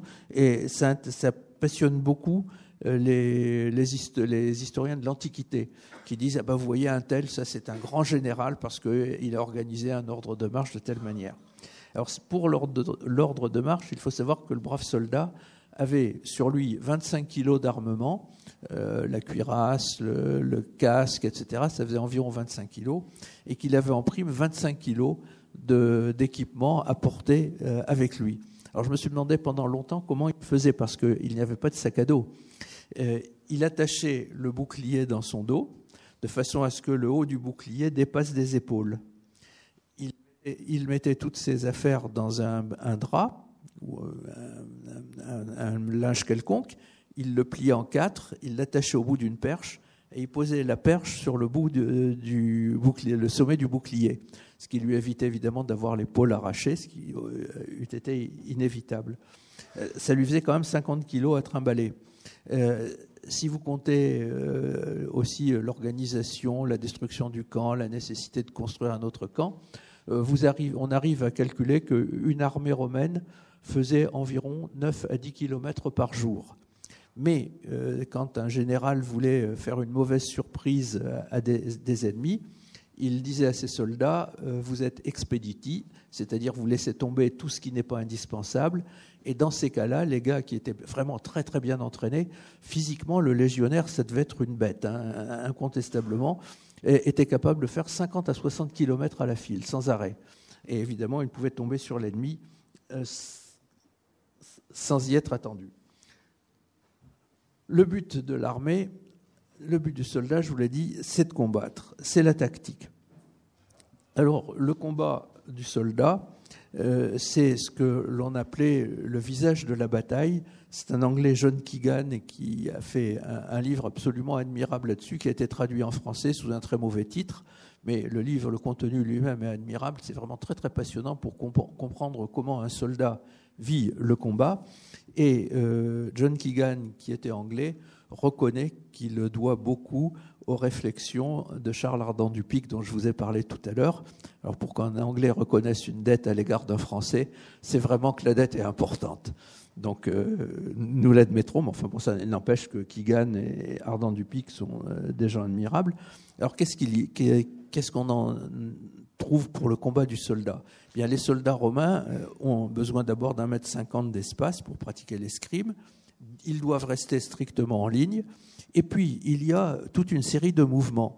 Le soldat se met à aller plus vite quand il approche de l'ennemi. Il court presque, mais il ne court pas parce que sinon la ligne de combat, de bataille va être défaite. Il combat. Ensuite, quand il arrive sur l'ennemi, à 3-4 mètres, il lance son pilum, son javelot, qui doit avoir de la précision et de la force. Donc, le pilum lancé de 60 mètres, c'est de la rigolade, c'est pas possible. C'est une invention, ça sert strictement à rien.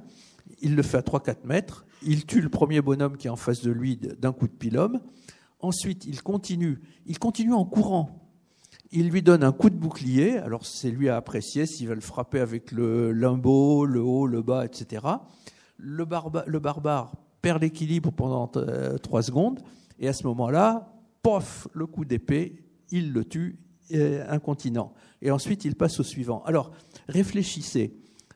Les 4 membres doivent intervenir pendant tout cet épisode. Donc, ça ne peut pas être fait facilement. Il faut absolument un entraînement très fort. Et c'est là où on revient à l'exercice qui est fondamental. Donc, entraînement très fort. Et en même temps, le soldat, quand il voit qu'il est à 3-4 mètres de l'ennemi, il se dit « Ah bon, qu'est-ce que je dois faire ? Je dois lancer mon javelot maintenant. Ensuite, je continue, je donne un coup de bouclier. Avec quoi ? Le haut, le bas, le milieu. Ensuite, en même temps, je sors mon glaive, je donne le coup de bouclier, je donne le coup d'épée. » Nous arrivons, en fait, à une espèce de robotisation, ce que les militaires modernes appellent la robotisation. Le soldat n'a plus le temps de penser et donc il n'a plus le temps d'avoir peur. Il n'a pas le temps d'avoir peur, il se dit « je dois faire ceci, ceci et cela ». Alors, ça, c'est le combat du soldat, c'est ce qu'il vit pendant la bataille. Vous avez aussi le combat du général. Alors, le combat du général, le général, il a 2 possibilités. Soit la bataille en race campagne, oui, s'il vous plaît.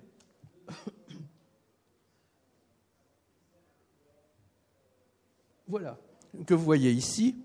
Donc, les barbares, eux, ils se disposent généralement en phalange, avec un peu de cavalerie à droite, à gauche, et c'est tout. Les Romains, eux, sont étalés sur 3 lignes, Asta, Prince et Trière, qui sont elles-mêmes composées de plusieurs rangs de soldats. Ce qui fait que le soldat, les 6 à 9 rangs de soldats, ce qui fait que les soldats qui sont derrière poussent celui qui est devant. Donc, il n'a pas la tentation d'être lâche, il ne peut pas. Pas de lâcheté à ce moment-là. Les astas, alors derrière, je pense que ça doit être en dessous encore. Voilà, il y a le général, une réserve, et derrière encore, en bas encore, il y a le camp de bataille. Il y a un camp qui est construit spécialement pour la bataille, où les armes sont mises. Voilà.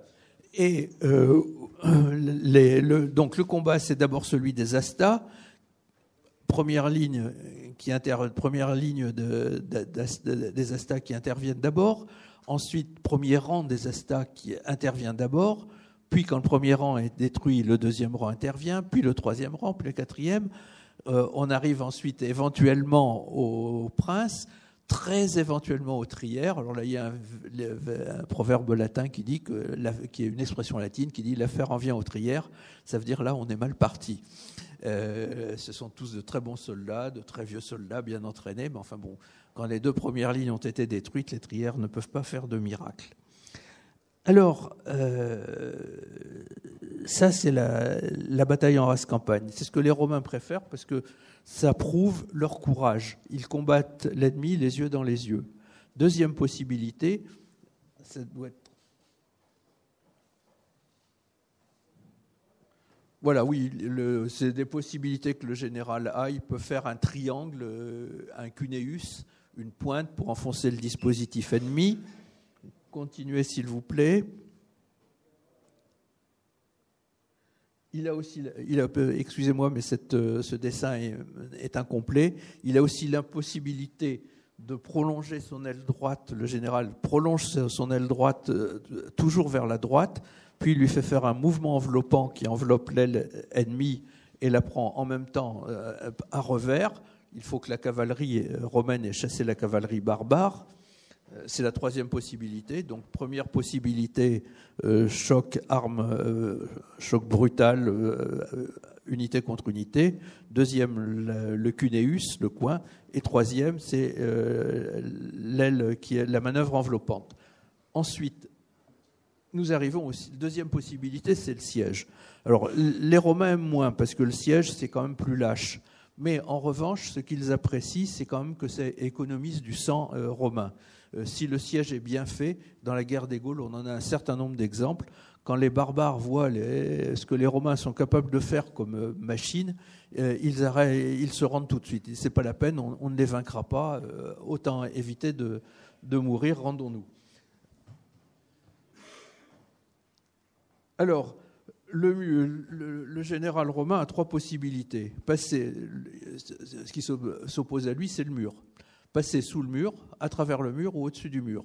Sous le mur, c'est on construit un tuyau, un tube pour passer sous le mur, et puis on débouche dans le camp ennemi. Ça, c'est dangereux parce que les ennemis vous entendent. C'est une mine. Donc, les ennemis vous entendent, peuvent vous attendre. Et donc, le gars qui sort le premier, c'est comme dans le coin, dans le cuneus, celui qui est tout devant, là, ça ne devait pas être agréable. Et quand il y a une mine aussi, celui qui sort, c'est pas agréable non plus. Ou passer à travers, ça veut dire utiliser un bélier pour enfoncer une tour, un mur, ou de préférence la porte de la ville ennemie ou du camp ennemi, ce qui est le plus pratique. Évidemment, il y a toutes sortes de batailles, toutes sortes de combats. Les gens essaient d'empêcher le bélier d'intervenir et les Romains protègent leur bélier. Puis le troisième cas, c'est passer par-dessus le mur. Alors les Romains ont là deux possibilités, soit une tour qui est montée sur roue, qui est remplie de soldats, qui est poussée contre le rempart. Les soldats descendent de la tour sur le rempart, soit construire ce qu'on appelle une terrasse d'assaut, qui peut être en bois ou en pierre. C'est-à-dire on accumule les pierres ou on construit une terrasse en bois de façon à arriver jusqu'au niveau du mur ennemi. Et à ce moment-là, donc les soldats n'ont plus qu'à emprunter la terrasse et affronter le mur. Alors il faut, de préférence, on essaie de débarrasser le mur de ses défenseurs. Oui, je vois que le temps passe, je ne m'ennuie pas, mais il va être temps de terminer, j'ai tout prévu. Donc il faut toujours nettoyer le mur de ses défenseurs. Et c'est là où l'artillerie, les archers, les javelotiers, les différents tireurs interviennent pour chasser l'ennemi. Ce n'est pas tout. Les Romains connaissent toutes sortes de types mineurs de batailles.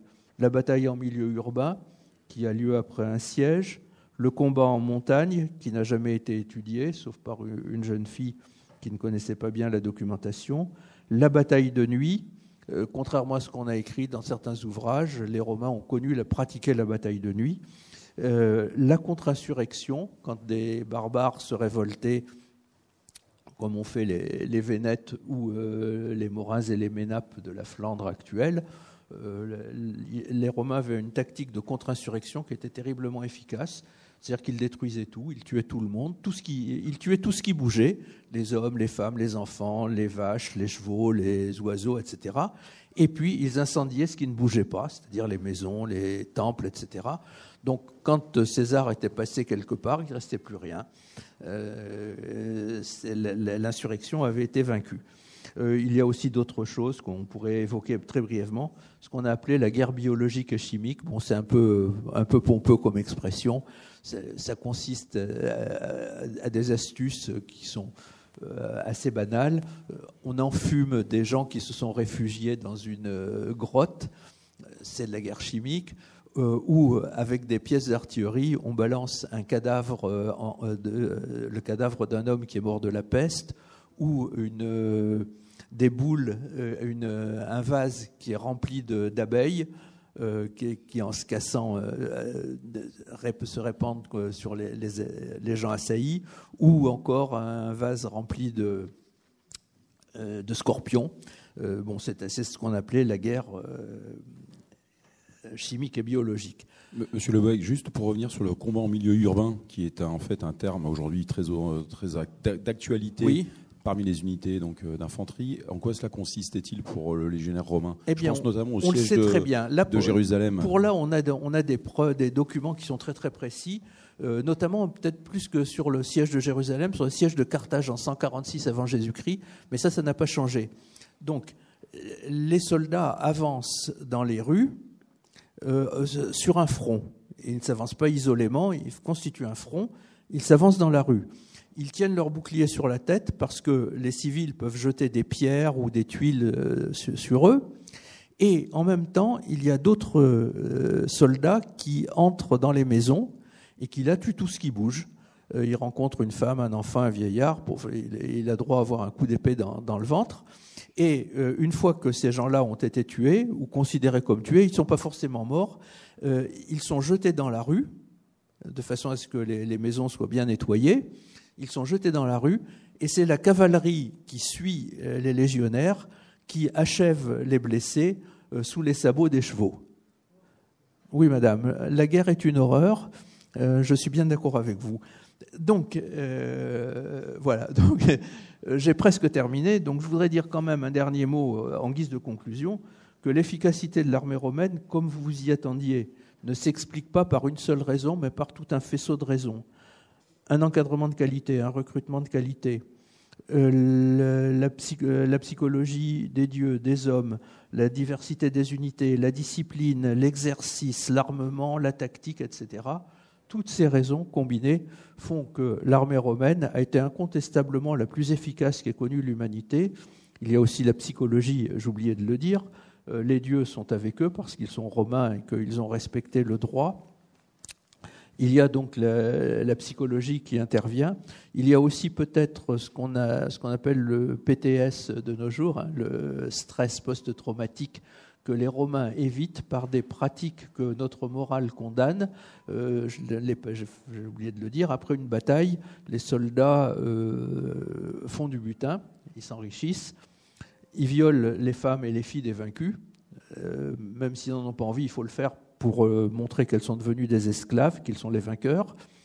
Ils tuent des civils comme ça pour se détendre, c'est au hasard, et puis ils incendient des monuments. Alors pour qu'il n'y ait pas d'ambiguïté, je dois dire que je suis un individu tout à fait pacifique, que je ne suis pas du tout favorable à la guerre, que malheureusement elle existe, que malheureusement on est parfois obligé de la faire, et que ceux qui la font, même très souvent, regrettent de devoir la faire, mais on y est parfois obligé, on n'est pas souvent libre. Voilà, vous m'aviez demandé de tenir 1h30, j'ai tenu 1h30. Merci J'aurais beaucoup. Pu vous parler 6 heures.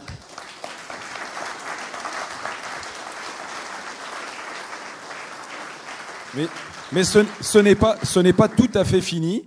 car le principe en effet de la conférence lors de l'OPJH, c'est de donner la parole pendant une petite demi-heure aux personnes qui ont assisté à la conférence. Donc profitons-en, puisque bien évidemment M. Lebecq ne sait absolument pas la teneur de vos questions, mais comme c'est un puits de science, vous en êtes rendu compte, il y répondra évidemment avec précision et délectation. Qui veut poser la première question? Volontaire. Tu parles bien dans le micro. Bonsoir monsieur. Vous avez démontré que l'armée romaine est une armée efficace, d'un empire efficace. Nous devons à la Rome antique l'adage que les armes cèdent à la toge. Pouvez-vous nous expliquer, nous présenter, si vous le pouvez, en quoi l'armée romaine a totalement répondu aux attentes du politique romain et a-t-il toujours répondu à ces attentes en termes de but de guerre? Je vous soupçonne d'avoir une arrière-pensée. Je vais vous répondre. Mais d'abord, c'est ce que je disais tout à l'heure. L'armée romaine, comme toutes les armées, est créée par le pouvoir civil. Elle est aux ordres du pouvoir civil. Maintenant, je pense que c'est à ça que vous pensez. Il y a eu, sous le Haut-Empire, 2 épisodes de guerre civile. En 68-69, prolongement en 70, et puis entre 193 et 197. Alors la guerre civile est évidemment pour les Romains une abomination. Nous avons la Pharsale de Lucain, qui est tout un poème contre la guerre civile, et les annales et les histoires de Tacite, qui sont des descriptions désolées de ce qu'est la guerre civile, qui est pour les Romains une abomination. On a tendance de nos jours à considérer qu'un coup d'État militaire, c'est un putsch à la mexicaine, donc c'est un général qui veut renverser un autre général, le général Tapioca qui veut renverser le général Machineau. En réalité, dans l'armée romaine, le légionnaire est tout de même un citoyen. Et s'il sent que le pouvoir en place n'est pas à la hauteur de sa tâche, ce qui était le cas de Néron et ce qui était le cas de Commode aussi, les légionnaires peuvent se révolter. Et bien entendu, je ne suis pas naïf, les Romains sont capables de faire la guerre contre le droit et de faire une guerre civile aussi parce qu'un général le souhaite. Mais en principe, il y a un cadre moral, si vous voulez, à la guerre civile. Une autre question.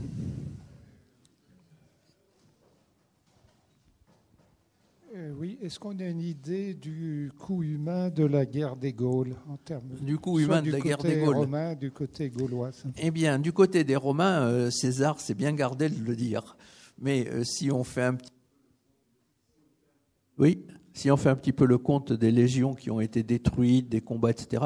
C'est dans un combat entre une armée barbare et une armée romaine, il y a en général quelques milliers de morts chez les barbares et quelques centaines de morts chez les Romains, pas plus. Sauf cas exceptionnel, quand les Romains sont vraiment fâchés, ils massacrent tout. Mais normalement, bon. Donc, du côté romain, il y a dû y avoir quand même quelques dizaines de milliers de morts.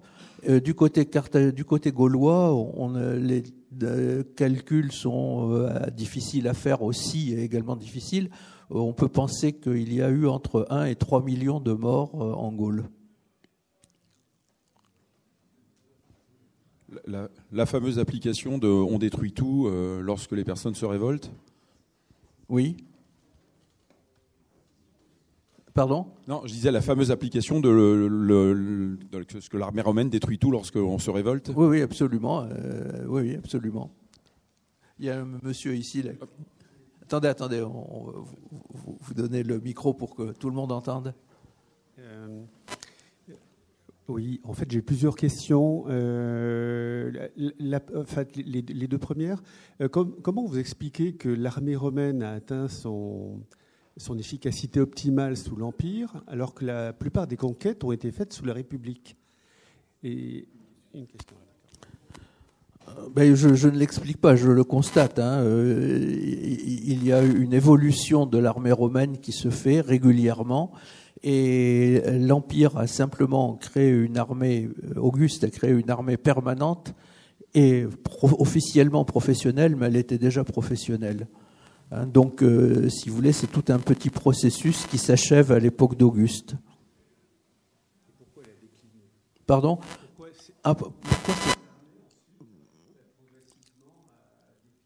Alors, l'armée a décliné à partir de la crise du IIIe siècle pour différentes raisons. La première, c'est que les barbares sont devenus beaucoup plus agressifs. Les Germains ont compris que s'ils partaient par petits peuples, ils se faisaient massacrer. Donc ils ont constitué des ligues. Les Francs ne sont pas un nouveau peuple, les Alamans ne sont pas un nouveau peuple, ce sont des ligues de peuples qui se sont formés pour mieux combattre les Romains. Et ils ont compris aussi que qu'il était très beau de se mettre tout nu et de se jeter au milieu des légions, mais que ce n'était pas très efficace. Donc ils ont modifié leur tactique de façon à l'adapter à la tactique des Romains. Et les Iraniens ont fait la même chose. Ils ont adapté leur tactique à la tactique des Romains. Et alors on pense en particulier pour les Iraniens qu'ils ont, enfin moi c'est ce que je pense, ils ont ils ont utilisé des transfuges romains. Il y a eu la guerre civile de 193 à 197. Pescennius Niger, qui commandait l'armée de Syrie, a été vaincu et une partie de ses soldats se sont sauvés. On dit à l'heure actuelle que certains d'entre eux seraient allés même jusqu'en Chine. Ça, je ne sais pas, mais en tout cas, il est certain que certains d'entre eux sont passés chez les Iraniens et les ont formés. Alors, il y a d'autres choses, il y a d'autres facteurs qui interviennent, parce qu'on ne peut pas faire intervenir une seule raison. Il y a d'abord la conjoncture.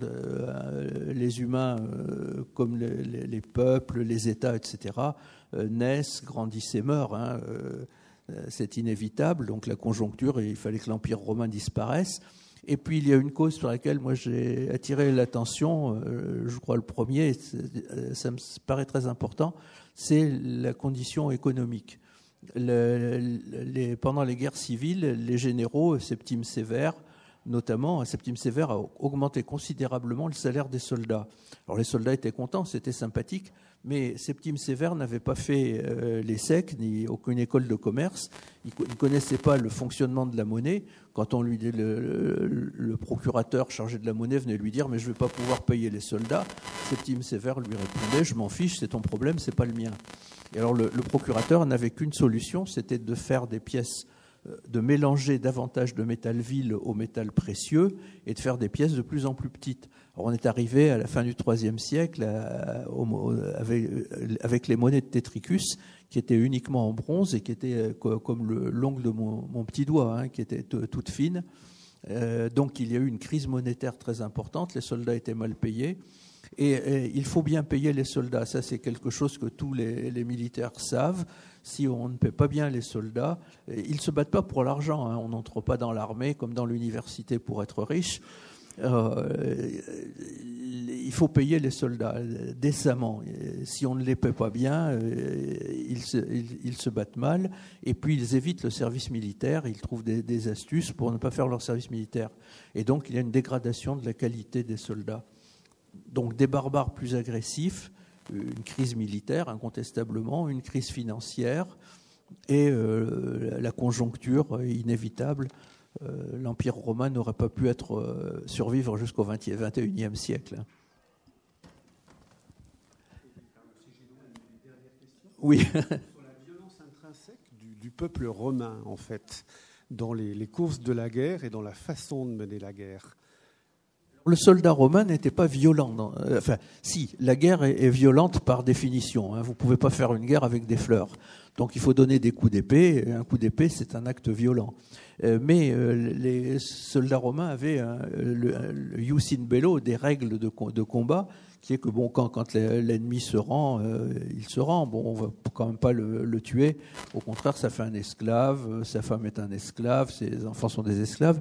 Donc il y a une violence qui est limitée normalement.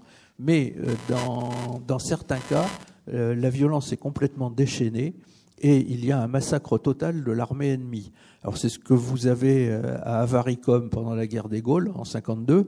Les Bituriges ont tellement résisté que les Romains étaient furieux et quand ils ont pris la ville, ils ont tué tout le monde. Et César note que peu de gens ont remarqué, il dit ils étaient tellement furieux contre les Gaulois qu'ils ne pensaient qu'à tuer et qu'ils en oubliaient de faire du butin. C'est énorme. Ou bien, alors, il y a aussi la violence extrême éclate dans les guerres civiles. En Afrique, une armée pompéienne a été totalement anéantie à Thapsus parce que les Césariens étaient très montés contre eux. Une autre question. Je suis intéressé par la technique très précise du légionnaire faisant face au visage de la guerre dont vous parliez. Oui. Qu'est-ce qui se passe quand il est vraiment à 1 mètre, 2 mètres de son adversaire? Vous avez très bien montré la technique du lancer du pilum. Oui. Il me semble que l'art du légionnaire, c'est la dialectique entre le gladius et le bouclier. Et le bouclier, oui. J'ai pu voir 2 techniques, me semble-t-il, et il semble qu'elles aient été peut-être, non pas en diachronie, mais en synchronie. C'est-à-dire, il me semble que la plus ancienne, que j'ai vu voir pratiquée par ce qu'on appelle reenactment, c'est oui. d'acta.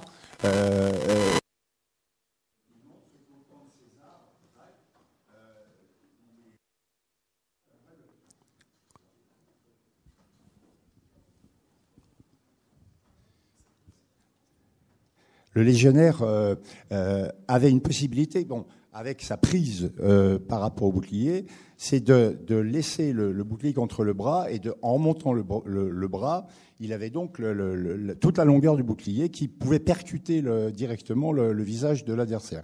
Et que le gladius était d'une dimension très exactement calculée pour qu'il y ait quelques centimètres à peine qui dépassaient ce bouclier. Et donc, non seulement l'adversaire prenait le bouclier et donc avait le champ de vision quasiment fermé, mais en plus, il prenait le gladius qu'il ne pouvait pas détecter, qui arrivait par finalement la partie bombée du bouclier, ce qui était assez terrible. Ça, c'est la première partie. Alors, la deuxième partie, quand même, juste, le trophée d'Adam Clissi montre des techniques différentes. Un gladius plus court et qui attaque plus au ventre, qui est plus proche de la technique du mirmillo. Donc, ma question est la suivante. Comme du point de vue archéologique, les 2 types de lames, plus longues ou plus courtes, sont à peu près simultanés, est-ce que vous pouvez me dire si, dans les unités, il y a eu une évolution, ou si c'était peut-être un choix plus tactique, en fonction des adversaires, ou je ne sais pas, entre tel ou tel type d'arme. Voilà. J'étais un peu long, excusez-moi. Il y a eu une évolution dans la tactique du combat, qui a toujours utilisé les 2 systèmes que vous employez. Sur la colonne Trajane, on en voit qui utilisent le bouclier à l'horizontale. Le soldat décide au dernier moment. Mais enfin, en même temps, il faut quand même qu'il ait un petit peu réfléchi à ça, qu'il se soit bien entraîné à ça. Et effectivement, il frappe par en dessous. Il peut frapper par en dessous avec le bouclier à l'horizontale. Il porte un coup que le barbare ne voit pas venir. Mais sur le trophée d'Adam Clissi, il y a aussi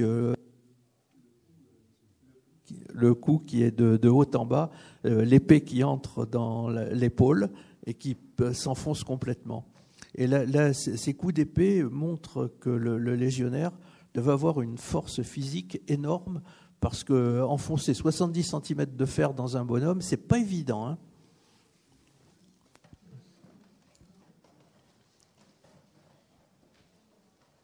Question suivante. Mais vous avez raison, il y a une évolution des armes et une évolution de la technique, mais en même temps, les 2 peuvent être coexister en parallèle. Oui, vous aviez parlé de la conscription. En gros, les personnes ne pouvaient pas y rééchapper. Je voudrais savoir justement, est-ce qu'il y avait des gens qui cherchaient il y avait des astuces qui étaient souvent mentionnées sur la manière d'éviter la conscription, premièrement. Et puis, deuxièmement, quels étaient les critères qui étaient pris pour dire, voilà, il y a tant de personnes qui vont être, qui doivent rentrer dans l'armée dans telle région. Enfin, est-ce qu'il y avait un système de sélection par qui? Comment se faisait l'arbitrage? Les gens qui veulent éviter le service militaire avaient toutefois toujours un certain nombre d'astuces. Suétone nous raconte l'histoire d'un chevalier qui avait coupé le pouce à ses 2 fils pour qu'ils ne servent pas. et Auguste l'a fait vendre comme esclave pour le punir de cet acte qui est abominable. La deuxième question, c'était la composition, le choix des soldats. Alors donc, on demandait d'abord le statut juridique. Ça, c'était fondamental. Légionnaire, citoyen romain ou pèlerin. Il y a un texte de Pline le Jeune qui demande à l'empereur Trajan ce qu'il doit faire de soldats qui sont en réalité des esclaves. Et Trajan lui dit, tu te renseignes. Si ce sont leurs maîtres qui les ont fait entrer dans l'armée, il faut punir les maîtres. Si c'est le conseil de révision qui n'a pas été efficace, il faut punir les responsables du conseil de révision. Et si ce sont les esclaves qui sont entrés d'eux-mêmes, tu les condamnes à mort. Il faut les faire exécuter. Donc il y a le critère juridique d'abord, ensuite il y a les critères physiques. Je sais pas, c'est ce que nous venons de dire à l'instant, hein, pour enfoncer une épée dans un corps, ce qui est quand même le but, la raison d'être du légionnaire, il faut une grande force physique dans le bras. Et puis il y a aussi les critères, ce que je dirais intellectuels, mais c'est peut-être un peu ambitieux. Enfin, il faut quand même que ces gens-là ne soient pas idiots, qu'ils aient, qu'on voit en eux un peu de bon sens, et éventuellement qu'ils sachent lire, écrire et compter. Encore une question.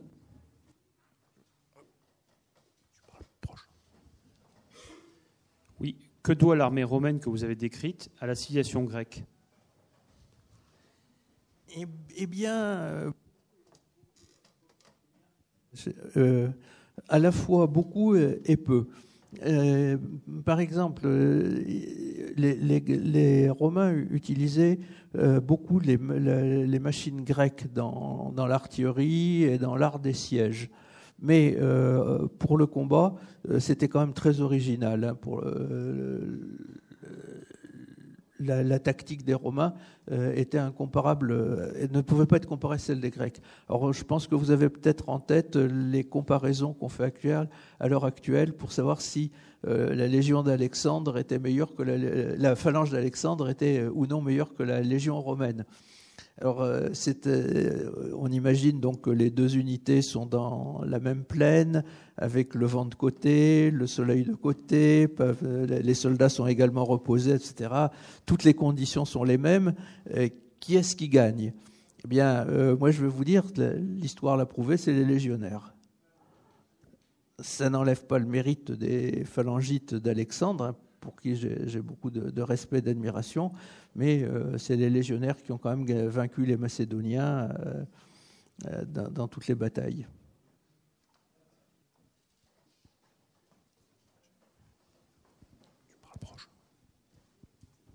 Oui, est-ce que vous pourriez préciser le rôle des auxiliaires francs, soit individuellement ou en tant que groupe, à l'époque du Haut-Empire en matière de tactique, d'organisation et de fonctionnement ? Écoutez, d'abord, les Francs sont apparus au IIIe siècle. Le nom lui-même n'est apparu qu'au milieu du IIIe siècle. Mais on pense que leur coalition existait auparavant. Donc, les auxiliaires étaient toujours des auxiliaires.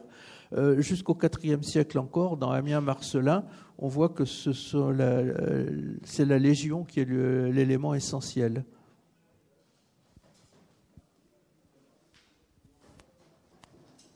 Oui, j'ai eu le plaisir de lire votre livre « Lucullus, gastronome et stratège ».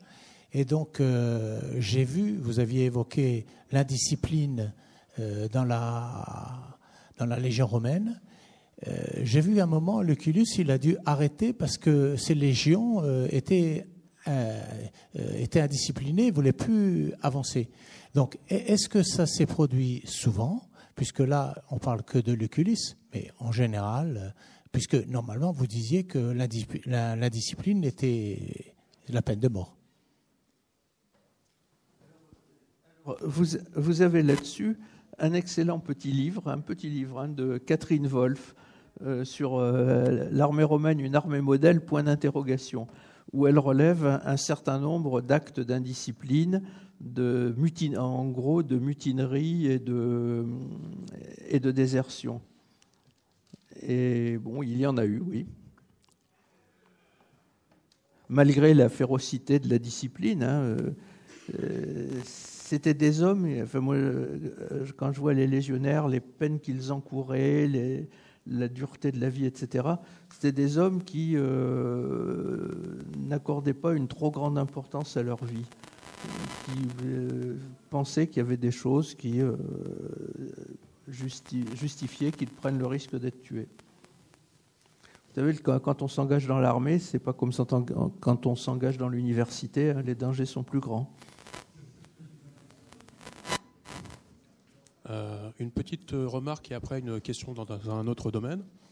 Est-ce que c'est pas un peu risqué de trop prendre au pied de la lettre les représentations de la guerre et de la façon de la mener, comme par exemple les frises, pour par exemple quand vous parlez du glaive qui est enfoncé de 60 cm, parce que souvent les sculpteurs, les illustrateurs ne sont pas forcément ceux qui font la guerre, et en plus ils la font parfois, ils font leur travail parfois après l'événement, et donc forcément c'est pas toujours... Votre question appelle deux remarques.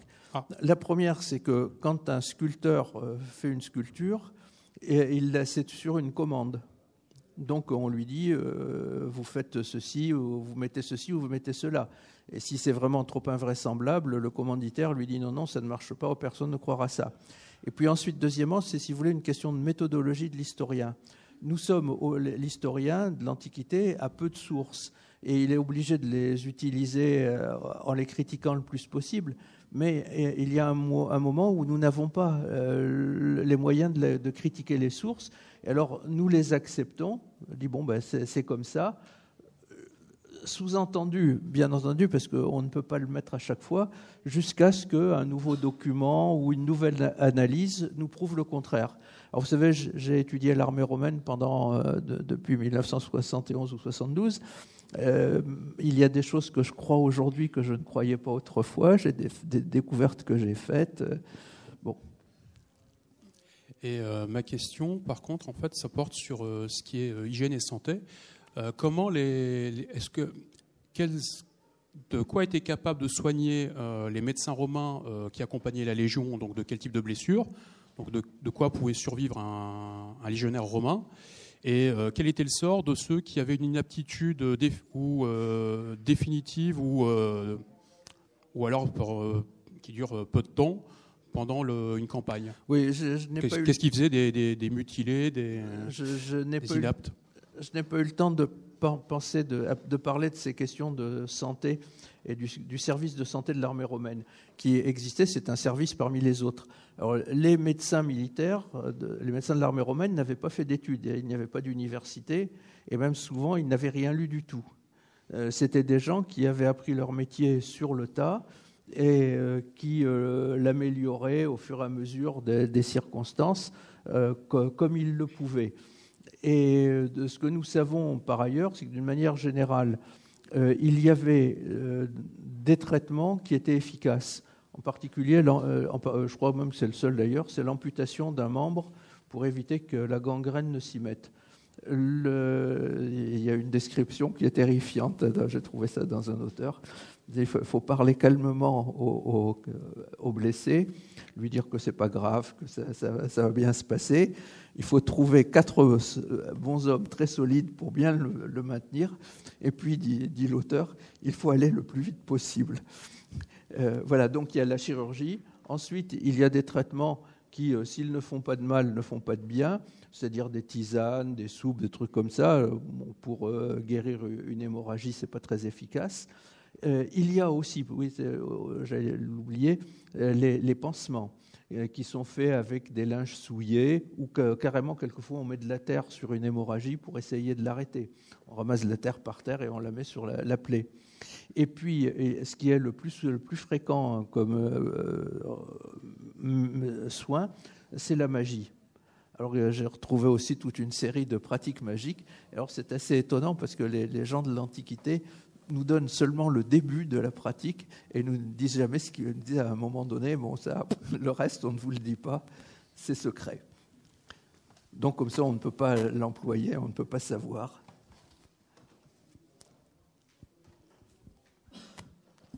Moi, je voulais vous poser la question par rapport à l'efficacité. Justement, l'inverse, est-ce que vous voyez un point commun à tous les échecs peu nombreux des Romains, en dehors des erreurs manifestes ou des circonstances particulières?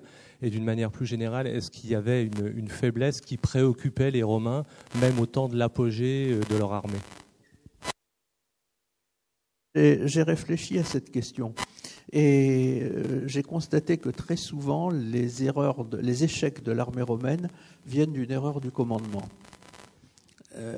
Ces généraux qui étaient pourtant très cultivés, prenez le cas de Varus par exemple. Quelle a été sa faute? Ça a été de ne pas envoyer des éclaireurs en avant. Il aurait envoyé des éclaireurs, il lui aurait dit mais si il y a des Germains qui sont cachés derrière sur la ligne de colline et qui vont nous tomber dessus si on avance.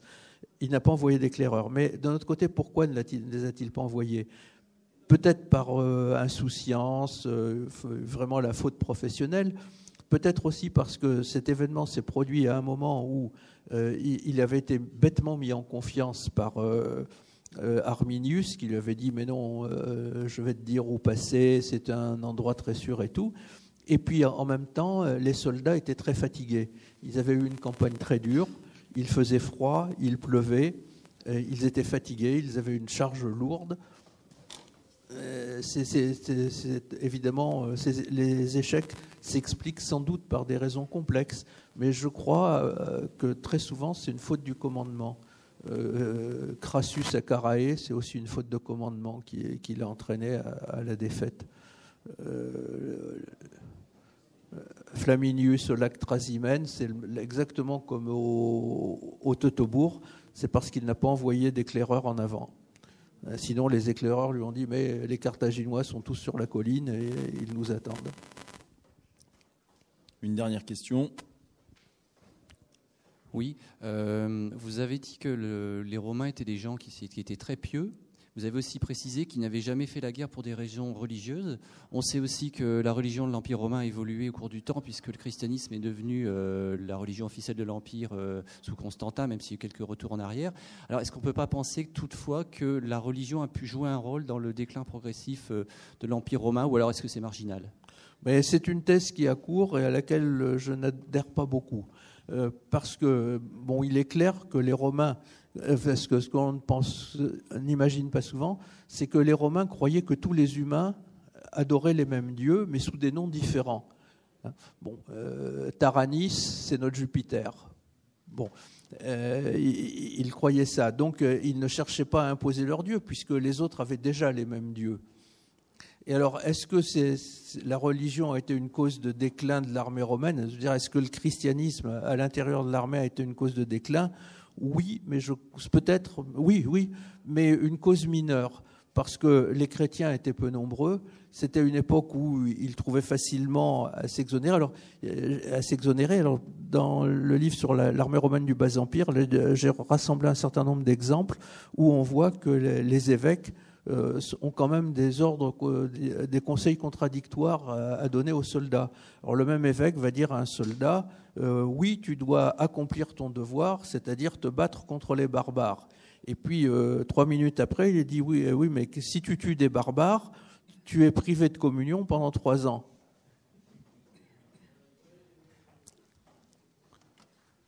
Alors le christianisme, les chrétiens avaient quand même tendance à considérer que les barbares étaient des êtres humains comme tous les autres, et ce que nous nions bien entendu, hein, les barbares sont des êtres inférieurs, et les chrétiens admiraient souvent les barbares parce que ces barbares étaient eux-mêmes chrétiens. Hein, les Goths étaient chrétiens, les Vandales étaient chrétiens. Il y avait toute une série de peuples barbares qui avaient été convertis. Et donc, chrétiens contre chrétiens, ça leur paraissait peut-être un peu embêtant. Mais bon, les chrétiens qui n'avaient pas envie d'être soldats et de combattre d'autres chrétiens avaient quand même des possibilités pour s'échapper. Bien, merci beaucoup, Monsieur Le Bohec, pour ce brillant exposé.